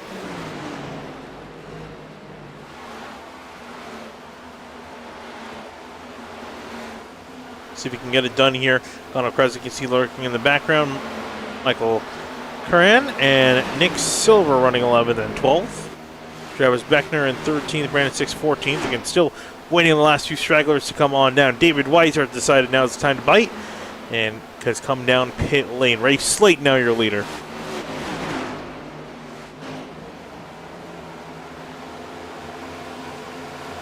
What's that say on the hood over the 8? Let's take a look. Loop technology. Interesting. Good job to, again, I think that's Ricky Springer painting the Solid Rock cars to incorporate current sponsors for their team onto the throwbacks. Very solid job the way it's supposed to be done for these throwbacks. Yeah, I was going to say like how they do it in real life, so it just takes that much extra effort. And actually taking a look at another really solid throwback. No shade toward Greg Mitchell, though, grabbing the Rusty Wallace throwback off Trading Paints. Like, oh, no. Can't complain with that one either. But, yeah, another solid job here for Solar Flare. I think Jake Nichols also does the painting for this team as TK runs the big red car. Oh, JT Pool. I got an update for you. JT Pool, pedal issues. Oh, okay. That's unfortunate for him. Where is he running at the moment? 27th. Oh, and slow. He's on the radio about it right now. That I finally heard him clearly this time. I see. Okay, I thought you just happened to get an update from someone else. He has pedal issues. Didn't realize he was having it again. So when I heard the radio the first time around, he was so quiet you couldn't make it out. But this time around, he was pretty clear. He had big pedal issues. He said he was trying to get out of the way for people, and looks like he's going to pull at the pit road. Maybe try to resolve them. Get back out there? Well, unsure for the 26. Meanwhile, Connor Kresick going after it with Brandon 6. Connor climbs the hill big time, and he's going to lose out to Brandon 6. I think Kresick had something happen to him, big moment, and because he just got passed by Curran, Silver, 6, and now he's trying to get passed by Travis Beckner. That too wide exit of 2, I'm still pretty sketchy on. Oh, it's definitely sketchy. We should have had several more cautions than the few we've had tonight, but I guess for better or for worse, they didn't come out. We remain green. Cosmo Shu and Jeremy Miller going at it. Wow, the 30 just slotting in behind the 84. Track where you have to be precise is Darlington, and Jeremy Miller very precise to fall right in behind Cosman right there. We'll say Connor Horton's made some decent progress forward, up to 15th. He's running around 30th for quite a while, so he's made some decent progress. If I were able to do pit reporting for you, Finian, I'd be all up here right now, chiming in on the beef that Cosmin Yodashiwa and Jeremy Miller apparently have. Oh yeah, no, I was gonna say they definitely have some history. And by the way, also just he was very upset on the radio. Extra appreciation to the other side sponsors. You can see he'll kind of parodied on the side of that number 42, the smaller sponsors. Kyle Larson, the area guys did some great jobs. This is 609 Motorsports with Connor Hort.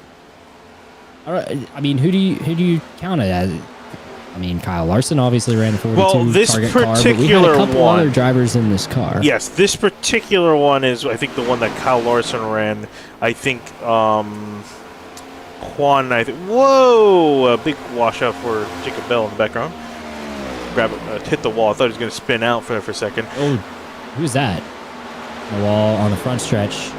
Sliding backward in our picture, Dwayne Culberson. Yeah, Culberson in the 81 machine. He's dropping back. Back down to 13th. Beckner's still trying to pursue the 14 of Okresic. Dwayne is on old tires. He's still one of the 5 that have not pit. Now 4, excuse me, that have not pit. He's out here on 72 lap tires is the 81, so he's just trying to hang on. I was going to say, I guess he's just trying to hyper mile it, kind of go as far as he can, maybe then, I don't know. There's no way you can make it to the end, so. These 4 drivers left are hoping for a yellow, Finian. That's the only way they're going to be able to flip track position if they can catch a yellow right and here. Actually, James Kelly now just passing Cedric Hunter to officially retake the lead of this race. There's 41 and Tyler Nichols pulling off to the side here. And he's going to let the 73 Jake Nichols on by. Dominic DeLeo about to go a lap down, or actually already a lap down, I should say. 31st position. It's 2 laps down, actually. Yeah, he's just 2 laps down. So we're seeing Jake Nichols here at the tail end of our picture. James Scioli about a second and a half, almost 2 seconds up the road from Jake Nichols there. There's Scioli, and then right behind him, that actually is a position, Cedric Hunter. And he's also one that's hoping for the yellow to flip the script on his track position for the night. And Ryan Hartz continues to slide. Now back to 5th. Yeah, slid down back to 5th. Brandon 6th in 6th place. Michael Curran 7th. Nick Silver 8th. Okresic Knight, Travis Beckner, your top 10. Oh, ironic that Brandon 6 in the 66. Yeah, he's running 6th. And he started in 6th. You can throw another one on there. And I'll get it up quickly. There you go. There's a lot of 6 in that picture. 1, 2, 3, 4, 5. 5 6s in that one shot right there. With that graphic. Yahtzee! Oh, he's about to change that. About to go to 5th here if he can get past Ryan Hartz. It's a new game we got to play here on Sim TV for the broadcast. If we can catch 5 numbers in the same graphic, we got to start yelling Yahtzee at some point. keep a tally of standings for the year of what's going on there.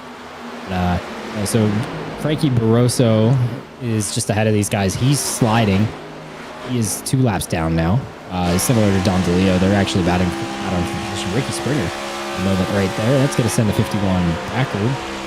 So Ricky and Ryan on the same tires. Brandon 6, about, I was going to say 6 laps fresher, but it's not. He's about 8 laps fresher tires than the 51 or the 3. Let's see if he can take advantage down here in turn 1. Oh, he's definitely going to take advantage of it. Throw it to the inside, trying to keep the 51 up high. Then going to turn a little bit lower on exit. Wow, a big cut from Ricky Springer trying to get to the bottom of the 66. Here comes Ryan Hartz back. What a run. Gets a great run. Going to go back on past Ricky Springer. Now going to try to get back at Brandon 6. Can't quite get there. and he will have to lay out behind. That just shows you all at home how much single file running is so much more beneficial at Darlington and 2 wide, especially in 1 and 2 like they were right there. The 66 and the 51 getting themselves all crossed up, and Ryan was able to at least take advantage to nab 1 position back from Ricky Springer. Big moment right there for the 65 of Ben Pierce, carrying damage from an earlier wreck. Michael Curhan now going to see if he can take advantage of Ricky Springer. Got to try to do his best. Got to gas it up a little bit early in 3, now into turn 4 on the inside. So Springer's starting to drop back some more spots, but gets a decent run off the corner. He will actually hold on to that spot over the 24. Just on exchange position, Jeremy Miller past Jacob Bell. I thought Greg Mitchell was close. He is not. Yeah, there's 41 of Tyler Nichols trying to work his way through back. Nichols back in 28th.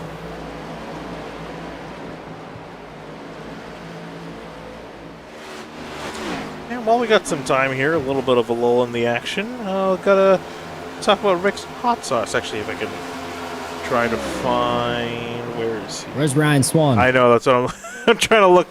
Where's Ryan Swan? Ryan Swan is currently 36th.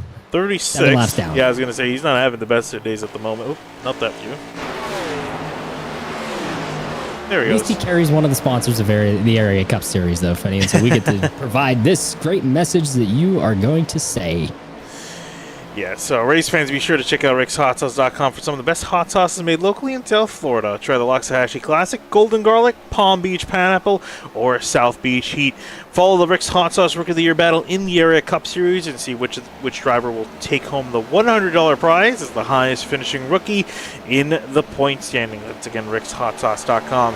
So, Ryan Swan actually just went up from 36th to 35th while we were going through that past race slate. Gets relegated back to that spot. But that's one thing to mention. Still have a lot of cars running on the racetrack as Renson's having some internet issues. 35 drivers still out there on the track. And never mind, I think make that 34, as I think Dwayne Culberson's called it a night. So how hot is Loxahatchee? I don't know. I didn't even know that was a thing until we had to do the ad reads this season. I just want to know where that one originates from, because I just want to know what kind of heat I'd be expecting. Loxahatchee. It sounds like a place. So I'm going to assume Loxahatchee is a place. Might not be. I could be very wrong with that. No. I believe you, because I mean we got the Chattahoochee. The Chattahoochee River. That place sounds made up. As you look at David Weiser trying to play his way on by on lap himself. Alan Jackson sung about it once, okay? We'll get back to your regularly scheduled Area Cup Series race. And a nice look at the Lucky Ducks car of James Scioli hanging on. Well, I guess holding up David Weishart, who's currently your lucky dog. Yeah, and so David Weisert's got about 12 lap fresher tires than James Scioli, so he's trying to take advantage of that and unlap himself and not even need the lucky dog by passing the Lucky Duck car. A lot of lucky. Meanwhile, the guy behind David Weishart's really hoping that David gets up there and battles him. That's Jake Nichols closing in the Kenny Irving Jr. throwback. There he goes. There goes Weishart underneath 7 to get his lap back the old-fashioned way. Only one way to do it here at Darlington is the old-fashioned way. And that's just throwing it into the corner and hoping for the best. Fits the theme. Ian fits the theme. Yeah, so far everyone's gotten decently spread out. Not a whole lot of close battles. Mostly guys trying to now get in a groove and pursue the next driver ahead of them. Everyone's kind of spread out. Cut to the blimp camera, you can see race cars all over the track and all fairly evenly spaced.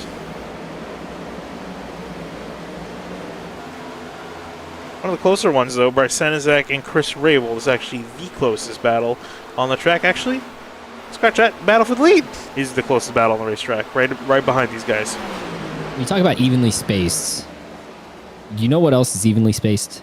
What's that? The ads that all of our Twitch viewers get to see. Race fans, be sure to subscribe to the Area iRacing Twitch channel. For only $5 a month, you can watch all of these area broadcasts commercial free. Don't even have to deal with evenly spaced commercials on the Twitch channel. If you just subscribe for $5 a month, you You get to use all new area iRacing emotes in the chat. There are double channel points that you can use on betting for these races. I didn't even check in to see what our bet was going to be for pre-race. We need Hunter Sleppy to report on that one for us. And also use those points that you earn from watching these broadcasts on Twitch toward free merchandise. Fans, be sure to subscribe to Area iRacing on Twitch for $5 a month. You love that, and I also love this. Jake Nichols battling James Scioli. He's going to take the lead there in turn 3. I was going to say, he made that very easily. Didn't even have time to hike that up. He caught there, just went to the inside, made the move, and made the 6. So Jake Nichols, your new race leader. By the way, I got to say that ad read. That was a very good segue into that. Maybe you guys should keep me around in the booth more. No, I'm just kidding. But no, so an interesting note here, Finian. So James pit 36 laps ago. Jake pit 32 laps ago. So that's a 4-lap difference. And correct me if I'm wrong, Jake was the leader before the pit cycle started between the two, right? So it took that long for Nichols to capitalize on the fresher tires to get back ahead of James Scioli. I don't think he lets that happen again for this final stop coming up. So the window is going to open here. The top guys that went with a couple yellows, they were able to save a little bit of fuel, about 80 to 85 laps. I would expect the window to open somewhere around, I'd go on the more conservative side, 75 to 80 laps to go. And we're at 84 right here. So Jake Nichols has got to be on top of it. As soon as you hear the 7 is pitting, get on pit road. You cannot give up that time again and spend 30 laps trying to catch and pass the 7 once more, especially with all this lap traffic. Yeah, I was going to say that's definitely the big thing. And the lap traffic, too. Huge part of, whoa. That's right. Speaking of which, lap traffic almost went sideways in front of the leader. That is Jacob Bell. Almost had a big moment. He's going to slow down, let James Scioli on by. But yeah, no, you definitely, I think at this point, not really much point in risking trying to overcut your competition. Just come in the next lap and minimize that gap. Or if anything, try to play it and come in early. Another guy that's capitalizing right here, Garrett Grant, was battling Delonte Ballard for the lucky dog about maybe 15 laps ago. He's driven up to the leader. Garrett Grant's tires on the same age, so he's more so keeping pace now. That Nichols is out front, that might be a little tougher. Actually, between the two, Nichols and Scioli, they've been keeping Grant at bay. He's not been able to get his lap back. So more so the other guys behind him, like Delonte Ballard and Cedric Hunter, have been slotting back. Actually, no, excuse me. Cedric Hunter was one of those that was off sequence. Whoa. That ain't gonna work, boys. I don't know how they made it work. I really thought that was going to be a wreck there, and we were just going to see that beautiful 2-car spinning off into the infield. But Jacob Bell catching a piece of wall in the background. But bad night going worse for the 77. Hey, he hasn't hit it too terribly hard. A lot of scrapes. I mean, keeping the namesake of this track, Lady in Black, from all the scrapes on the wall. I really wish, that's the next thing I really wish they could add is, when you scrape the wall, it leaves an actual mark left by the car. Well, that mark has a trademark called the Darlington stripe. No, that's what, because this wall is way too pristine. Look at it. There's barely any scrapes on this wall. We have fallen to a new level of there is not much action on the racetrack. No, I know, yeah. I would love to see iRacing come out with a model of that, but I think we do need to get this new damage model on some other cars. Oh yeah, I'm a big proponent of. I want it finally in the truck series so I can stop suffering so much crash damage from getting caught up in other people's incidents. But that is a story for another time. Connor Okrezik battling teammate Ricky Springer right here. This is a battle for the 6th position, and Michael Kerhan has driven away from these guys as well. You can see in the background, Travis Beckner got a great run off the corner. He's starting to also catch up to these guys racing here as well. So potentially a 3-way battle for 6th place Brewing. Cedric Hunter trying to get around Beckner in the background, and will actually get by Beckner. Remember, Hunter is on 19-lap-old tires, so he was one of the ones that got himself off sequence. He's still hoping for that yellow if he can get back cycled to the front after these guys take it. Finian, I like this strategy because that's the hand that he's been dealt, but he looks at it this way. He can gain a ton of track position by staying out longer. These guys are going to be on some freshies here. Give them another, let's see, the 80 to go. They're on about 40 to 45 lap tires. So another 20 to pit for their final stops. It's guys like Cedric Hunter and Tyler Nichols that were off sequence. They can cycle themselves to the front. and catch a yellow on the guys on fresh tires that maybe weren't suspecting of being so loose like Travis Beckner was right there. And take advantage of some track position. It's playing the hand you're dealt. Ooh, as Silver tries to keep it hard. I'm going to door the 28 of Beckner. Really wants this spot. How much is he willing to fight for it, though? Looks like it's going to be quite a bit. Now, how is Beckner going to respond? Connor Horn's also in this battle as well. He's inside the top 10. Man, he's had a really quiet climb, Connor Horn, up through this field. Side by side through 1 and 2. You're going to watch Connor Horn and Cameron Hearn run over these. They got to sort it out on the exit. I was going to say, those two behind are going to run over these front two. They managed to figure it out. Tyler Nichols coming on some fresh tires as well. It's to the inside of Cameron Hearn. That 41 car is a lap down. Connor Horn to the inside of Silver. He's going to snag the 10th position. Man, Connor's been on a really good run because for majority of this race, it kind of kept him kind of out of the conversation because he was outside the top 20 for majority of the race. Just kind of snuck up here near the top 10, and here he started to make some noise. Up into 9th, trying to make it 8th. He can get by Beckner. Here he goes, great run off the corner. Gonna look to the inside, drag race down the back, straightaway into turn 3. Will Beckner yield or fight this off? He'll have to yield. I love the minute details of paint scheme. Connor Horn has those rookie stripes. It's his first year in the Area Cup Series, and he does have rookie stripes on his car. Shout out to that attention to detail there for the 42. Really weird to put someone, away. Especially it's just really funny because Connor is competing in Road to Pro and is donning rookie stripes. Yeah, absolutely. And he's driving away from Travis Beckner. Pit road right there. Maybe caught it on our camera shot. Nate Trado. He's unfortunately still 5 laps down. Is the 9. He's hoping for a ton of yellows, but there's a ton of guys 1 lap down, so he's going to hope for quite a string of them to get some wave rounds through as the 9 stops short. I guess that pit. What do you call those things to like stop the guy? Pit boards? Pit boards. There you go. Thank you. That pit board's very fitting for how his night's going. That is very true. Got that in the shot there. But yeah, beautiful car. Not the greatest of night. Whoa, what happened? Something happened? Travis Beckner and Tyler Nichols nearly came together because Tyler's on those fresh tires. He's really trying to take advantage. He goes down to that flat. He's able to make it work because Travis was letting him have it. I think Travis was paying attention here where he just got real loose on exit. He made it tighter than they wanted. Travis was all over the radio apologizing, so I thought a bigger moment than what we saw, but he's now under fire from Cameron Hearn. Very much under fire here. Cameron Hearn getting a great run off the straightaway. A little bit of a wiggle from him. Bit of a tap to the wall for the 28. They're going to go off into turn 1. Cameron Hearn going to try to dive it in deep. He can't quite clear him. So they're both stuck side by side. If I'm the 46, I can't wait for a great run off the corner. Here they come. Off of turn 2, side by side. A drag race down for both these guys. Beckner arguably a slightly better run and will just hold on to the spot. Oh, but Hearn's not going to give it up that easy, though, is he? He's going to try to get the nose to the outside of the 28. Not going to work. He's going to try to cross him up. No, Hearn's too loose trying to get the power down. You can see him in the background. You can see him in the cockpit wheeling, wrenching on this thing, trying to get in the right direction. He's loose at the moment, especially in the wash of the car right directly in front of him. It's just not a good feeling to be in the wake of that diffuser because you go from loose with tires wearing out to if you are directly lined up, it almost lined up as if you wanted to be bump drafting on a super speedway. They called this track the first super speedway here in NASCAR, but you get really tight once you're right center in the wake, but then outside of it, you get really loose with these tires wearing out. Cameron Hearn trying to battle 2 very different conditions right now behind the 28. As well as Nick Silver, who seems like he's able to capitalize on the entry of the corners, Finian, but he just can't get the exit drive off.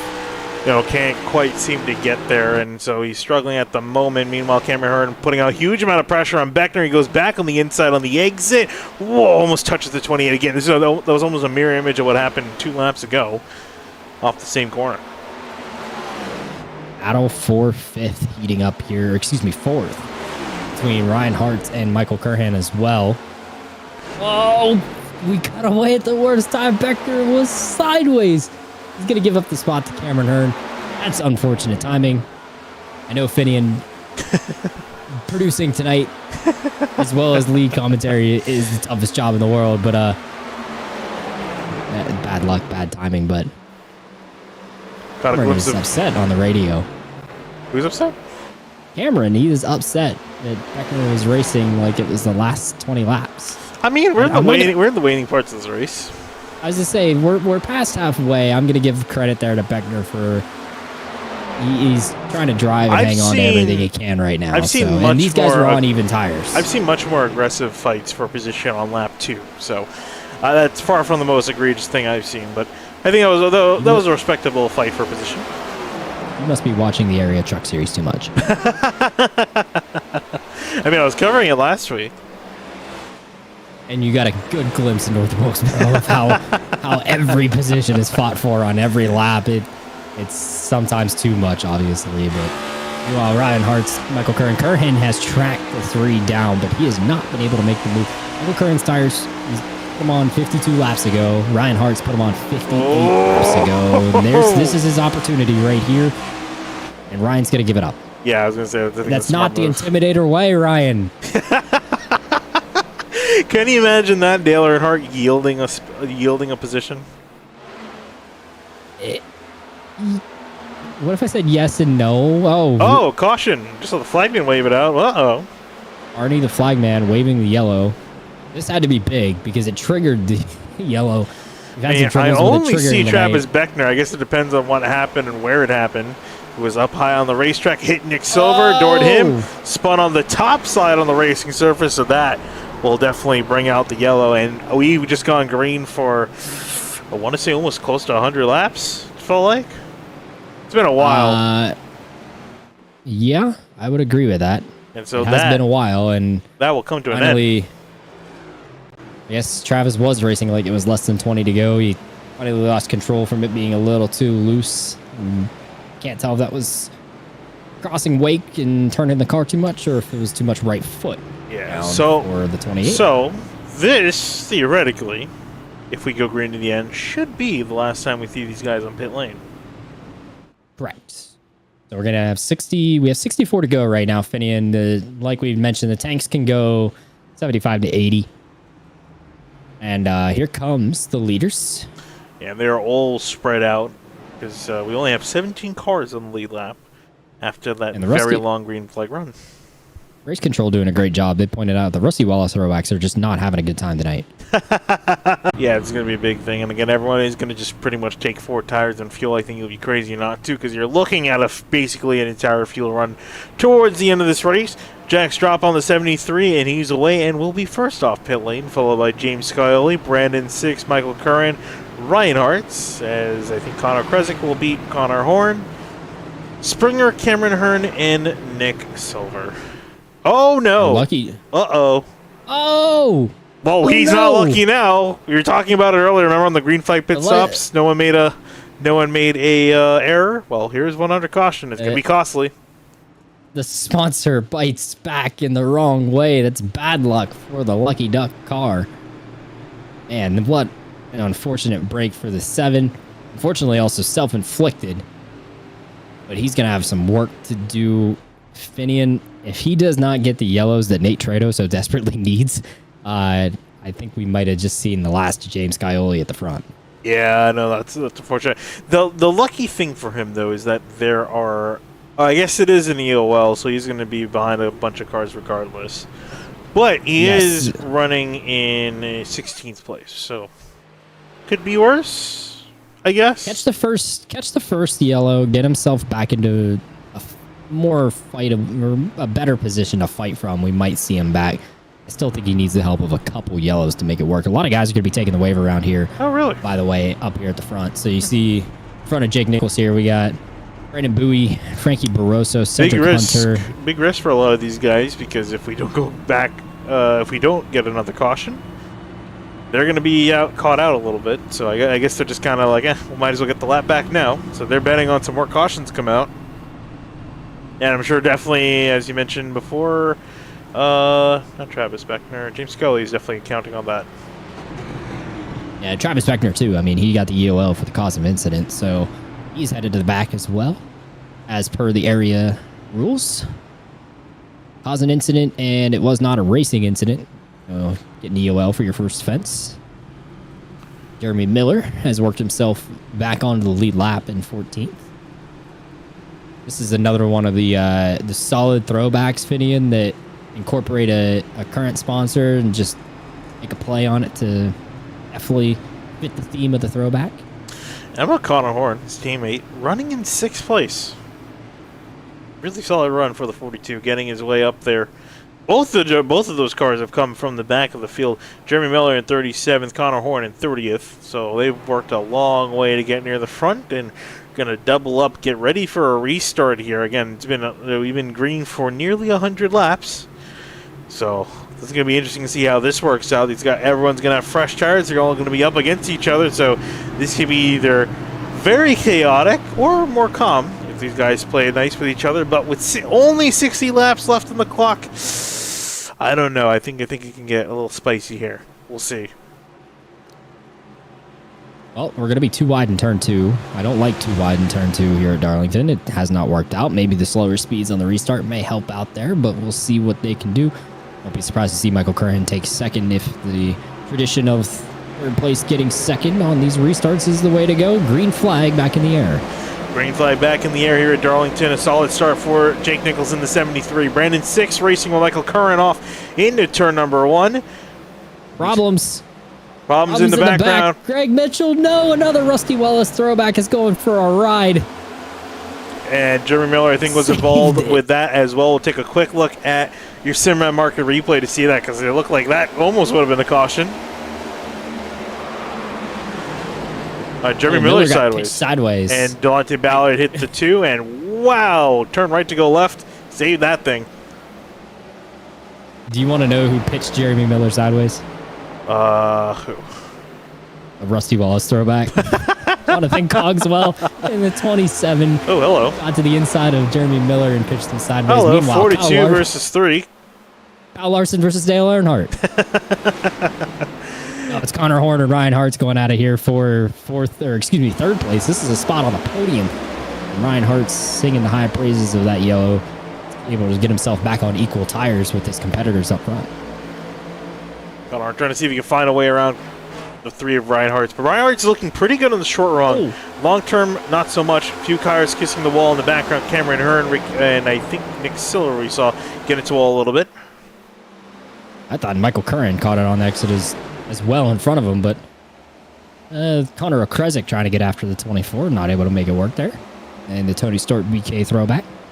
Sunny South, the sponsor on the 14. Another one that adjusted the sponsor logo very nicely for the throwback. These guys, wow, they're a huge separation. Whoa! Whoa! Problems. Jordan Miller. 6. Or no, yeah, Jordan Martin. Excuse me. Jordan Martin. I don't know who Jordan Miller is. We both got it wrong.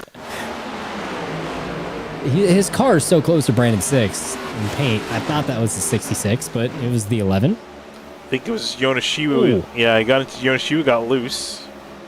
And Cogswell working his way on by. Rusty Wallace throwback missed the incident there. Oh, almost saw Martin get a piece of the wall again. Chris Rabel waiting in the wings and behind. He is... Where is Chris Rabel? One lap down in 22nd. There he is. I missed him. Second car, one lap down. He's chasing that blue and yellow car up ahead of him, Garrett Grant in the 5. Good lucky dog position right now. So Rabel needs to get this passed on it quick. He does. So now he's got to go chase down the 5 to see if they can battle for a potential yellow flag that may come out in the final 55 laps of this race. Cameron Hearn on Connor Okresic right here down into turn 3. Looking to the inside, 4 versus 14, off into turn 3. Michael Curran just ahead of them, kind of holding both drivers up at the moment. And Ricky Springer right in behind these two. We're going to be too wide in 1 and 2. I don't know, but Connor's giving it. Connor is smart. Gave that one up to Cameron Hearn. Figured not go too wide through 1 and 2 and lose more ground to the front. I don't know, Finian. We're almost to the final quarter of the race. I don't want to give too much more if I'm one of these drivers out here.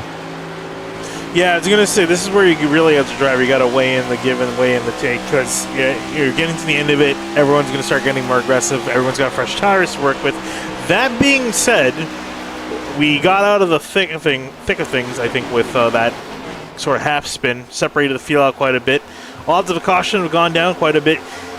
And we still have a lot of racing to go, so you have to weigh in. Do you think a caution's going to come out? Do you want to push, make up some time with these fresh tires, or focus on saving your stuff for the rest of this run? Because this could be the final run to the end. I don't know.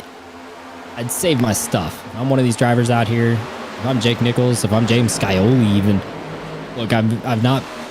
Jake has had better long run pace throughout the 2 long stints we've had tonight. So if I'm James, I'm trying to hang on to the tires and put pressure on Jake to make him run harder than he wants to. Actually, this is Brandon 6 going after Jake Nichols here. I forgot James Scioli had the penalty, excuse me. So if I'm Brandon 6, I put the pressure on as much as I can here, but I also got to make sure I keep my tires underneath me because I would rather play for a long run and have the ability to handle it. Also, especially with a gap over Ryan Hart's. Also, speaking of Ryan Hart, he's struggling at the moment. Look at his last lap time, 29.532.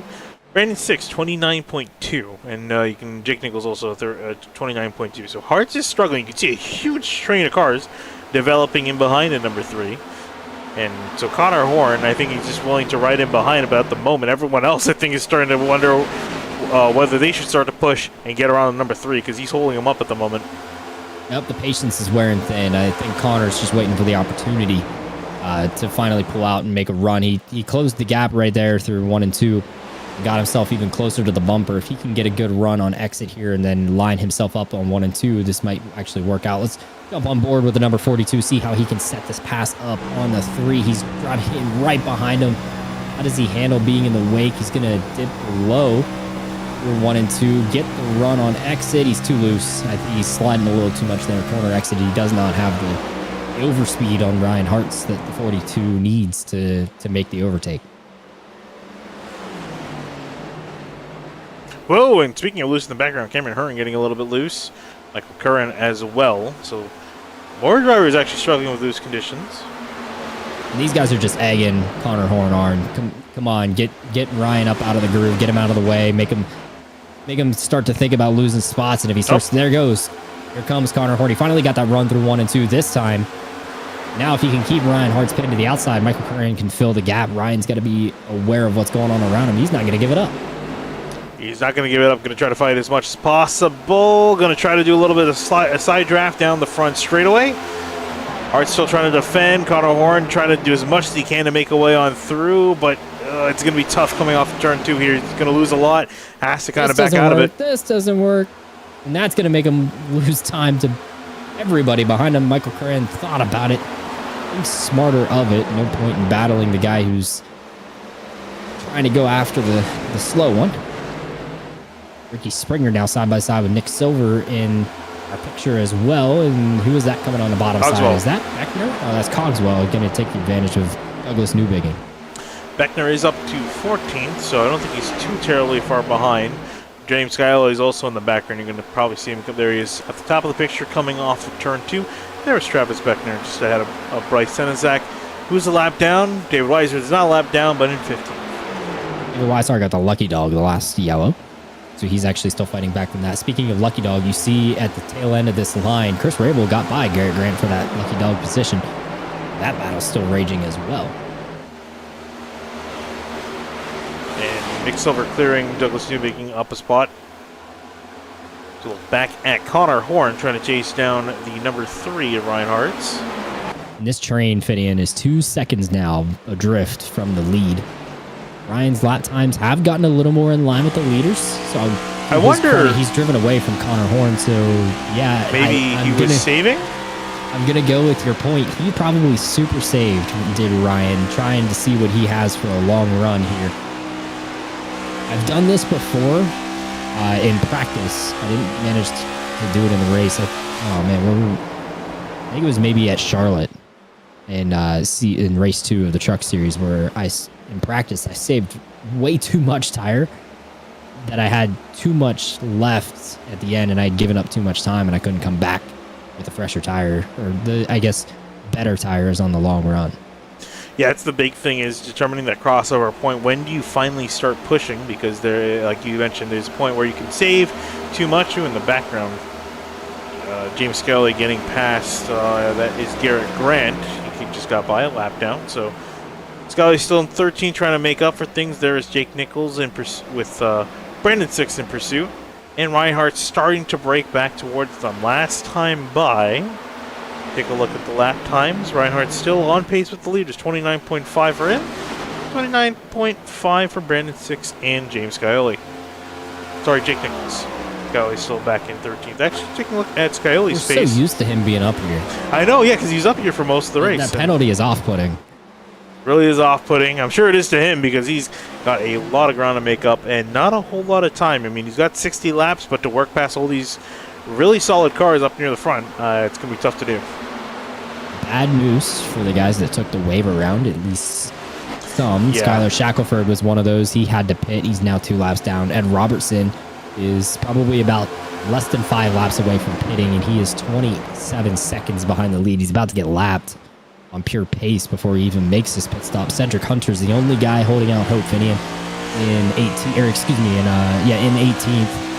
and a half seconds adrift of the lead. Yeah, all of those drivers are really playing a gamble, hoping that a caution will come out immediately and they can get their gas and tires. Unfortunately, that did not come to fruition, so a lot of them are stuck having to pit. Here comes Michael Curran with a little bit of luck trying to scare Connor Horn. That's definitely not going to work on him. Keep an eye up ahead. Brandon 6, last lap, 1/10 better than Jake Nichols. He's closing that gap. It's now inside. Oh, problem. Who was that? Ricky Springer had a moment over here in 3 and 4. He's going to lose a spot to his teammate, Connor O'Greza. You're going to see, take a look at your Simrat market. It's just a classic case of getting loose off of turn 4 because we've seen quite a few incidents like that. Carried a ton of speed into the middle, Finian. Oh, yeah. No. So the wonderful thing about the seams on iRacing is you can get loose crossing them or catching a hold of them. Ricky caught a hold of that bottom seam where the apron meets the racetrack and got real loose, and with hot tires, it's not working out. Jonathan Cogswell is going to go after him in the 27. Robinson down the lane. So that's another one of the wave rounds biting the dust. Cedric Hunter, the last remaining, he's currently 60 laps on his tires and 20 seconds behind. Something just happened with Jonathan Cogswell. Slow. He's going to come flying in front of Chris Rabel, and James Scully going to work around this. Take a look and see what happens here. That's not good for Rabel because that's going to put him in the hands of Garrett Grant for the lucky dog again. It's off at turn 2. Ooh, made contact with Ricky Springer. Springer hit the wall, and then, not sure that was on purpose or Springer trying to save the car. I'm going to refrain from judging on this one. Bit of a conflict of interest there, right? As I say, mostly because I am pseudo teammates with Ricky Springer, although Go Slow is affiliated with Solid Rock Performance. Go Slow being the Truck Series team I drive for, but and I'm a Rusty fan, so I love the throwback paint scheme that Cogswell has. I'm just going to refrain from commenting other than plead the fifth. Too wide in turn 2 did not work again, Finian. As it hasn't all night long. I shouldn't say that. A lot of these guys in general have been doing a really solid job of keeping it green for most of the night. Again, I guess part of that could be attributed to iRacing refusing to throw cautions for quite a few of some of the incidents. But yes, but these guys have done a good job of fighting hard. They've been fighting hard in these battles. They've not been giving up easily. They've been continuing side by side for majority lap and keeping it green.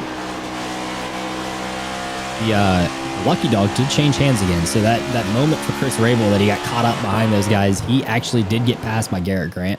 So Garrett Grant back in position if we catch the yellow. Yeah, issue is that 34 to go. Looking a little bit less and less likely. Actually, what is on the hood of that car? Area Racers.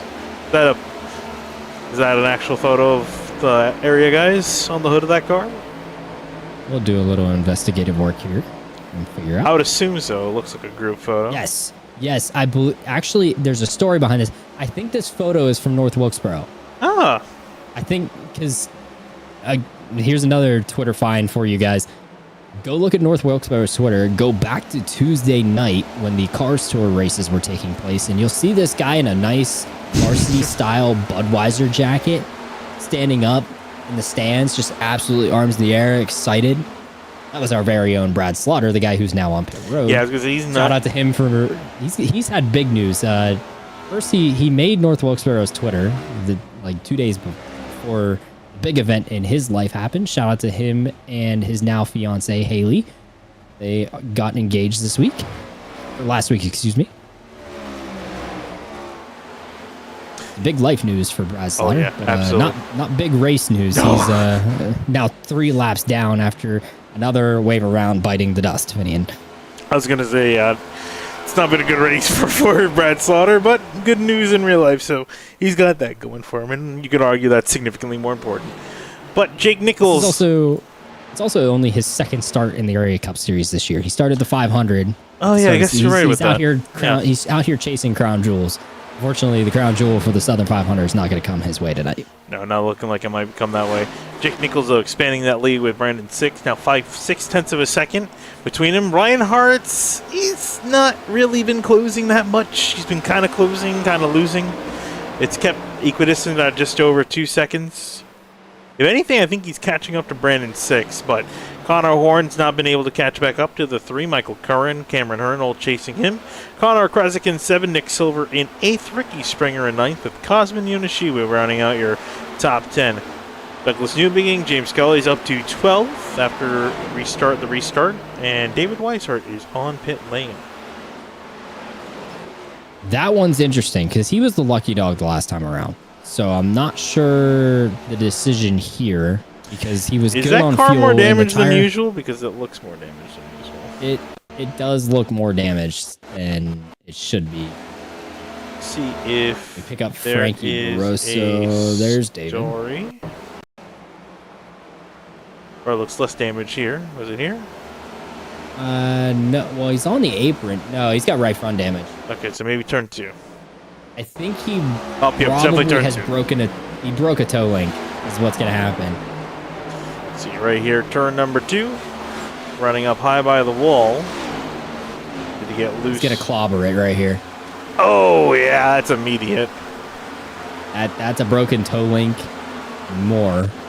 So that's required repair, I believe. Yeah. It needs to get fixed, I think. It does not look like he has a meatball flag right now, according to iRacing. I was going to say, I don't think David will mind too much because if I'm not mistaken, he's also not running a full schedule for the Cup Series. Correct. He's not running for points.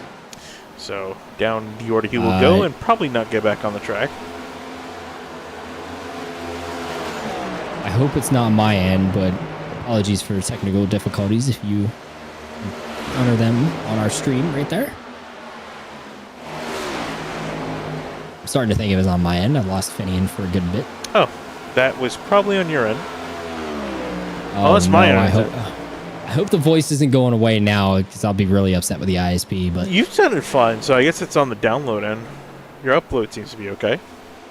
we'll see how things stick out here. Granted, it has done fairly well for 175 laps. I haven't heard you like before when you were mentioning. Eric was mentioning that he had technical. He was having internet issues earlier, and it actually sounded like he was having issues. Like he was sounding crackly and whatnot. It's magically cleared up before the broadcast. Other drivers, meanwhile, it's almost like you passed off the issues to some of the other drivers that we saw blinking. I think Seth Knoll, Trado lost connection. Bowie lost connection. Ryan Swan has blinked all race. Yeah, Seth Knoll, I think, was also blinking at the start. Yeah. Hey, do you notice this gap between Connor Horn and Ryan Hart's grown even more? Ryan Hart's has been consistently a 10th better than the front two. But now, just this past lap, he's starting to really even out.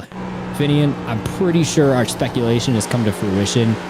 Ryan saved too much on this run. He's stuck 2.3 seconds back in the lead. I'm not too surprised that he saved too much because the main thing I've noticed with him is that he was really good on the restarts, had really solid pace, and would just kind of fall like a rock towards the tail end of the run. So I think he was scared he would rinse and repeat the same thing, and I think he went a little bit too much in the opposite direction. That being said, he's still running fairly well in third, but obviously he doesn't want to finish in third by the end of the night, but unfortunately it looks like it might be going that way. That being said, Jake Nichols, if this continues for the next 20 some odd laps, could be the 7th different winner we've had this season so far. Is this the Area Cup Series Season 4 or the NASCAR Cup Series Season 2022? I mean, we're running the same cars, so Could be. That is true. A ton of different winners to the first part of the season right here. If it stays status quo here to the end, watch Michael Curhan putting the pressure on Connor Horn right here. We watch from the rear bumper of Connor Horn as that 24 closes the gap big time. Let's see what he does through 1 and 2. You don't want to be directly behind the car in front of you just to get the clean air to the nose and not be in the dirty air. Oh, big moment for Connor Horn. He's going to hang on, but that's going to give Michael Curran potentially. Oh, Michael had to check up too much. He doesn't get the round on Connor Horn. That was an opportunity missed there for the 24. Man, that was almost looked like it was going to be a wreck. The closing rate of the 24 on the 42. You're not going to get too many more of those opportunities, Finian. And No. 20 to go. I mean, you can continue to pressure Connor Horn, try to force him into more mistakes, but the guy is, as you get closer and closer to the front of the field, well, mistakes become less and less likely. I don't necessarily like the line Connor Horn is running through, too. I'd rather run a little higher, put that dirty air on the nose of the 24, but perhaps the race car and the tires on that race car are not permitting. Yeah, I think Connor Horn to really place his car where he needs to defend effectively right here. He's just hanging on by a thread. I think that's definitely the thing he's dealing with, is just the car handling's going away. Can't run the line he wants and has to compromise. And it's costing him a lot of Climbed the hill speed. that time perfectly. And Michael Curhan cut underneath and saw it coming. This is a cat and mouse game of I take your line away and now I'll just go to the other line. This is what we love about racing. Yeah, I was going to say Connor Horn's doing a great job. I think he's just trying to block and prevent any attempts of Curran getting a run. And Cameron Hearn's also in the mix as well, so he's really got to do some good defending. Because he's running out of time. Well, really, these two are running out of time to make a move on him. Connor Horn's just trying to buy time here with 19 laps to go. Michael got tight right there behind Horn. He drove right up to the back bumper. He's going to take the left-hand turn down to the bottom of turn 3. 24 is going to go for a big move here. Can he get it done on the 42? Doesn't look quite like it. Meanwhile, in behind him, how about this 2x2? One of those cars a lap down, though, working his way through the order. That is Nick's. Oh, Curran's still side by side. He held on to Connor Horn. He side drafted him back down the front stretch. And can't quite get done. Connor's going to zip around the outside with that run, so he will hold on to 4th place. Curran in 5th, Cameron Hearn in 6th, but very close nose to tail. That was, we'd say, Cogswell getting mixed up with some lappers there. Nick Miller. Or not Nick Miller, excuse me, Nick Silver. We're just making up drivers at this point. Whoa. You know, the names they run together when you got to watch for all these throwback schemes. Oh, Michael man, he's making big dives into turn 1. I don't like the transition. Like I said earlier, with the cup car and the way the rub blocks are, I just feel like it upsets the car too much. He's able to make it work, but not exactly the fast way through 1 and 2. He lost time to Connor Horn. He's got to try to gain that back, perhaps getting a little bit of clean air a little bit further back. Ricky Springer hanging on. Just got past Nick Silver for 7th place, so move one more spot up for the 51. Connor Kresick sitting in 9th, New Beginning in 10th. A little bit further back, there's Cosmo Nishio. James Kiley's up, still actually in 12th. They moved up a spot. He's still in 12th. Beckner's also still in 14th. Has not really made a whole lot of forward progress. And we got 2 Draft Miller cars next to each other. Hold on and pray, because they've been bad juju tonight. Tell you who's really coming right now. Tyler Nichols is driven up to be the second car 1 lap down. He's chasing Garrett Grant right now to be in position for the lucky dog. He's got a little bit to go yet. He's about, I'd say, a little less than half a straightaway behind the 5. That battle is not going away either. There we see Garrett Grant. You'll see Tyler Nichols exit turn 2. Actually, it's more like 2/3 of a straightaway between them. Take a look at James Kelly over the back. He's catching up to Kazuhiro Nishibu. I think might make a pass here in a little bit. Just going to turn to the left a little bit earlier than the 84 gets a run, and Yonishibu is not even going to bother. Cosman's racing smart right there. He knows he's beat. James has been coming on not fresher tires, but better tires. James was running in the top 3 prior to his pit lane penalty. And just a tough reminder, tough pill to swallow for the 7, Finian. Deal well on what is potentially the final yellow of the race. Yep. And he's gone from 16th at the tail end of the longest line, only to 11th. He is 11.6 seconds behind the lead. Well, whoa, a little bit loose there for the 24th Kern. Well, I mean, yeah, that's the, effectively that was the money stop, right? He got everything on the line. Unfortunately, Scully messed up when it counted the most, and he's going to pay the price. And Cameron is playing good teammate for Michael Curran. These two guys drive for Physicus Motorsports, and they are trying to work together to get by the... Oh, whoa, no, no, Michael's got it all wrong. He's got it all wrong. Cameron into him. Oh, Cameron Hearn's going to wipe hard off the wall. Oh, no, he's going to hit hard to the inside, and I don't think, if history is to be accurate, this should not be a caution, but man, that was a hard hit. And another competitive car taken out of the race. Ricky Springer is on the radio upset that that's not a yellow. He wanted that one bad. Michael Curran, you're going to see him right here. He's going to get it all wrong trying to go up the hill. He got too high, got the piece of the wall, got it in it. Cameron, no time to react. Catches him with the left or with the right front, and that's on from there for the 4. Right on board. See his point of view. Brace yourselves, folks. Yeah, that was a hard impact, and then this was another. Oof.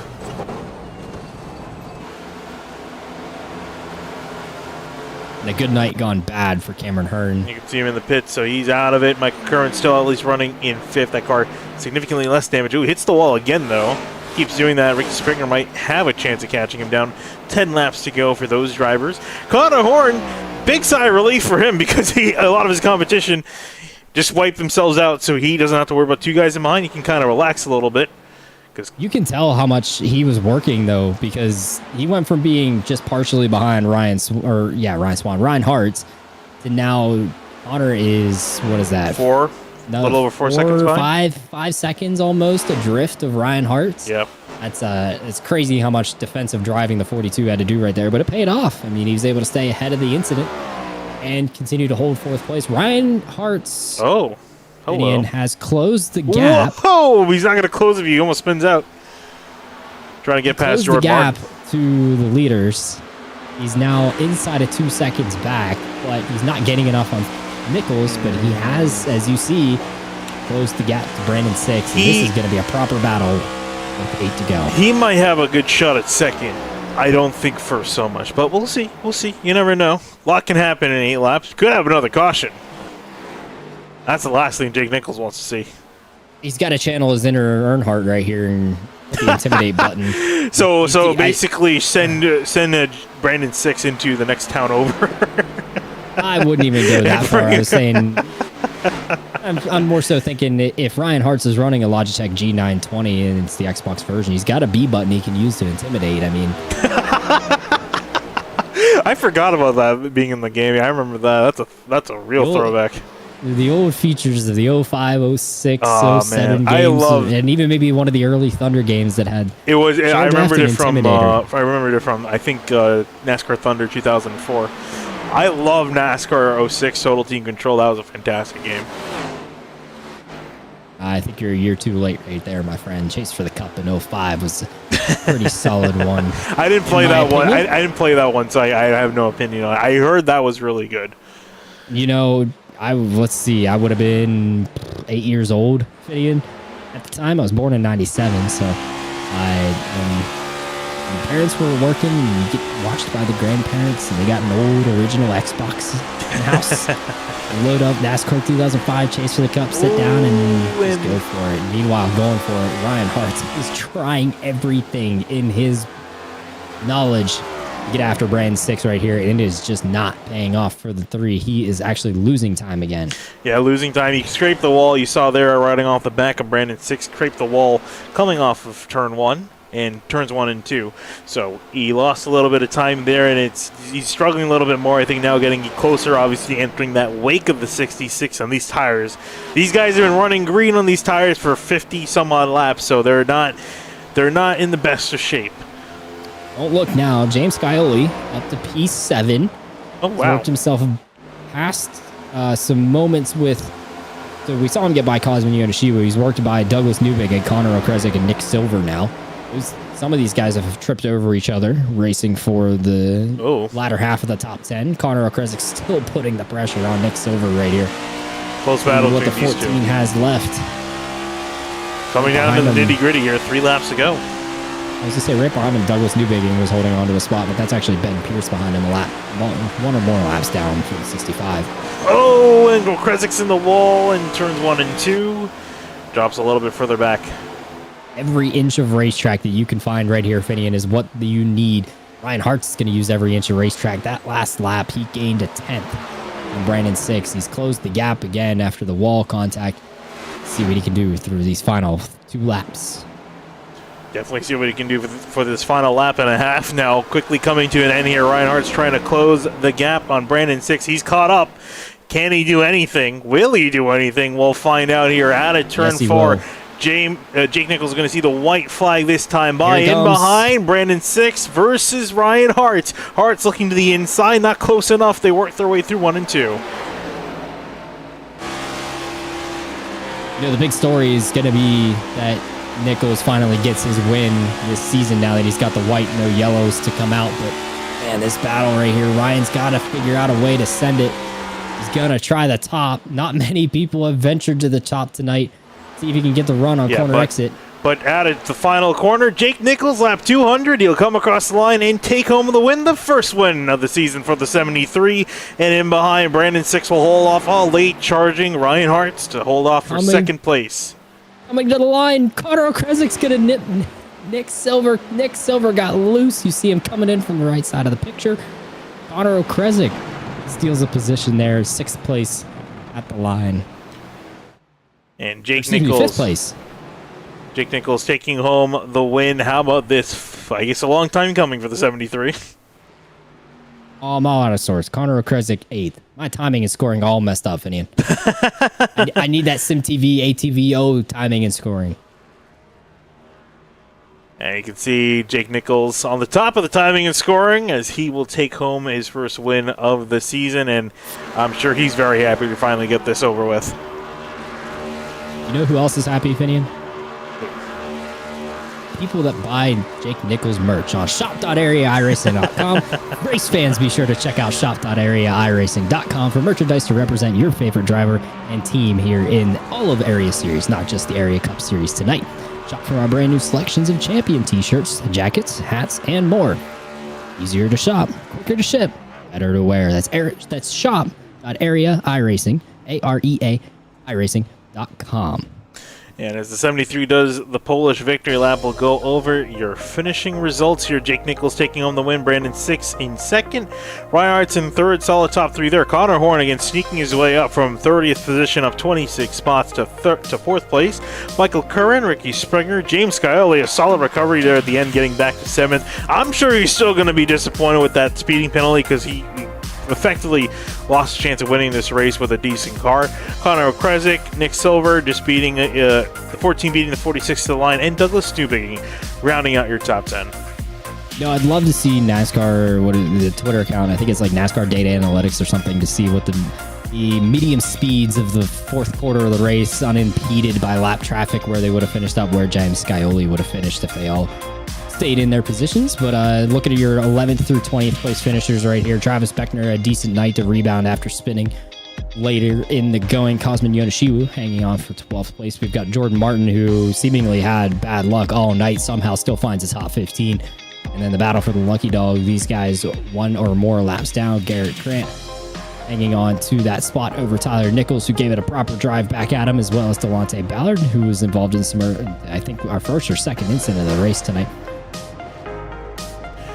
You got Cedric Hunter and then Bryce Sinizek running at your top 20. Chris Rabel, Bell, Shackelford, and a lot of drivers have landed to some incidents or just caught a lap down, was able to and never able to recover. Frankie Barroso, Dominic DeLeo, Greg Mitchell, Brandon Bowie, Cameron Hearn. That was disappointing. Such a good car back in 29th after it was all said and done. Ben Pierce in 30th. And unfortunately, all the drivers we lost tonight due to incidents and I think 1 or 2 connection issues as well. Brad Slaughter making his 2nd start in the Area Cup Series after the Southern 500 crown jewel not to be tonight. Same with the 33 of David Weishart. Nate Trado, who was in despair. He thought he could get enough cautions. Unfortunately, it did not come out for him in that number 9 car. We saw some other guys that have trouble tonight. Ryan Swan, Culberson, Slate, Poole, Noel, Sergio and ignore that 40th place finisher. It looks like that We don't need 40th finisher had a to talk about him. very tough night indeed, finishing out your field there. As Dick Nichols is still celebrating now, he's doing some really good burnouts around 2 cars in the background of the finishing order here. So while he's still wrapping up the celebrations here, let's talk to Ryan Hartz, finishing number 3 in P3. Ryan, fortunately didn't get the win there, but we saw you were coming there hard at the end. Unfortunately, you couldn't get Brandon. Walk us through your race. Yeah, it is what it is that I didn't get the win. I'm kind of used to that by now. Like I said last week, I'm mostly a 3rd to 4th place car this season. I don't know why, but that's usually where I run. But I'm glad that I salvaged this one. Yeah, definitely solid finish regardless for you. You know, we saw you were fighting with James Scully earlier on. Were you concerned about him, and were you surprised that he ended up making that pit road speeding penalty later on? Yeah, I didn't really think that pit road was hard to get in it. Like on the green flag pit stops, I'm surprised not a lot of people sped. I just took it as easy as I could in the pit road, but when I saw James speed, I was like, okay, that's another spot. So I was really bad on the long runs in the beginning, like the first 2 runs, and I don't know, I just figured something out in the last run, and luckily it got me a P3. Just, I don't know, way too loose. It's like ice skates. My arm hurts, my hand hurts, my knee hurts. This track is so so challenging, and it's insane how all of us just don't self-spin, because this track takes a lot of skill, and that setup takes a lot of skill. So kudos to Jake. No one was probably going to contend with him tonight. So I tried my best, but we'll take a P3 and move on with it. Well, definitely still a solid finish for you, Ryan. Congrats on your 3rd place finish, and definitely showed that you had quite a bit of car control. Thanks, guys. I'll see you next week. All right, with that, moving on now to Brandon 6 in 2nd place. Brandon, solid finish for you in the number 66 machine. We saw you go, you actually didn't even drop lower than 14th all night, remained in the top 15 all night. Solid run for you. Dropped out of the battle for the front for a little bit and then came back charging hard there and couldn't quite get to the 73. You did get awfully close, though. Yeah, I was, once we had that final restart there, I was trying to keep pace with him, and I was doing pretty well there for a while. I was trying to protect the rear tires, but I apparently protected them so well that I actually somehow burnt down the right front, and I got really tight, especially once I was in his dirty air. And it just kept getting worse and worse and worse, which allowed Ryan to catch me. And then, unfortunately, I was doing everything I could just to hang on to 2nd place there. But definitely a good night overall, and I'll definitely take a P2 for sure. Yeah, and I actually wanted to ask you, too, with that final caution coming out, were you expecting there to be a string of cautions to end of the race, or were you expecting a green flag run like what we had? Yeah, I was definitely expecting a string of cautions probably to the end, honestly. Which is why I kind of went kind of hard with Jake a little bit, and we kind of pulled away. But at the same time, you're constantly trying to protect the tires while trying to maintain position. So I was kind of expecting it, and it kept going and going and going. And every now and then I'd hear from my teammates like some stuff happening, like cautions might come out, but they just never did. Well, regardless, still a solid finish for you, even though it wasn't the win. But looking at the points that were just updated, you've gone up 5 spots to 11th place. So that puts you in the points and in the playoff picture at the moment. So solid finish. Good stuff. All right, and with that, we'll talk to our race winner, Jake Nichols. And I guess it's kind of surprising that this is the first time we're talking to you as the race winner, Jake. But regardless of that, you've had so many solid finishes throughout the rest of the season. Eric pointed out that your average finish is 3rd. It's actually not. It's not even 3 now. It's 2.71, which is absolutely incredible. You've not finished lower than 4th. So I guess in the grand scheme of things, you didn't really need the win, or you might feel like you might have not needed the win to qualify for the playoffs. But I'm sure you're glad you got this. Yeah, for sure. I love this track, man.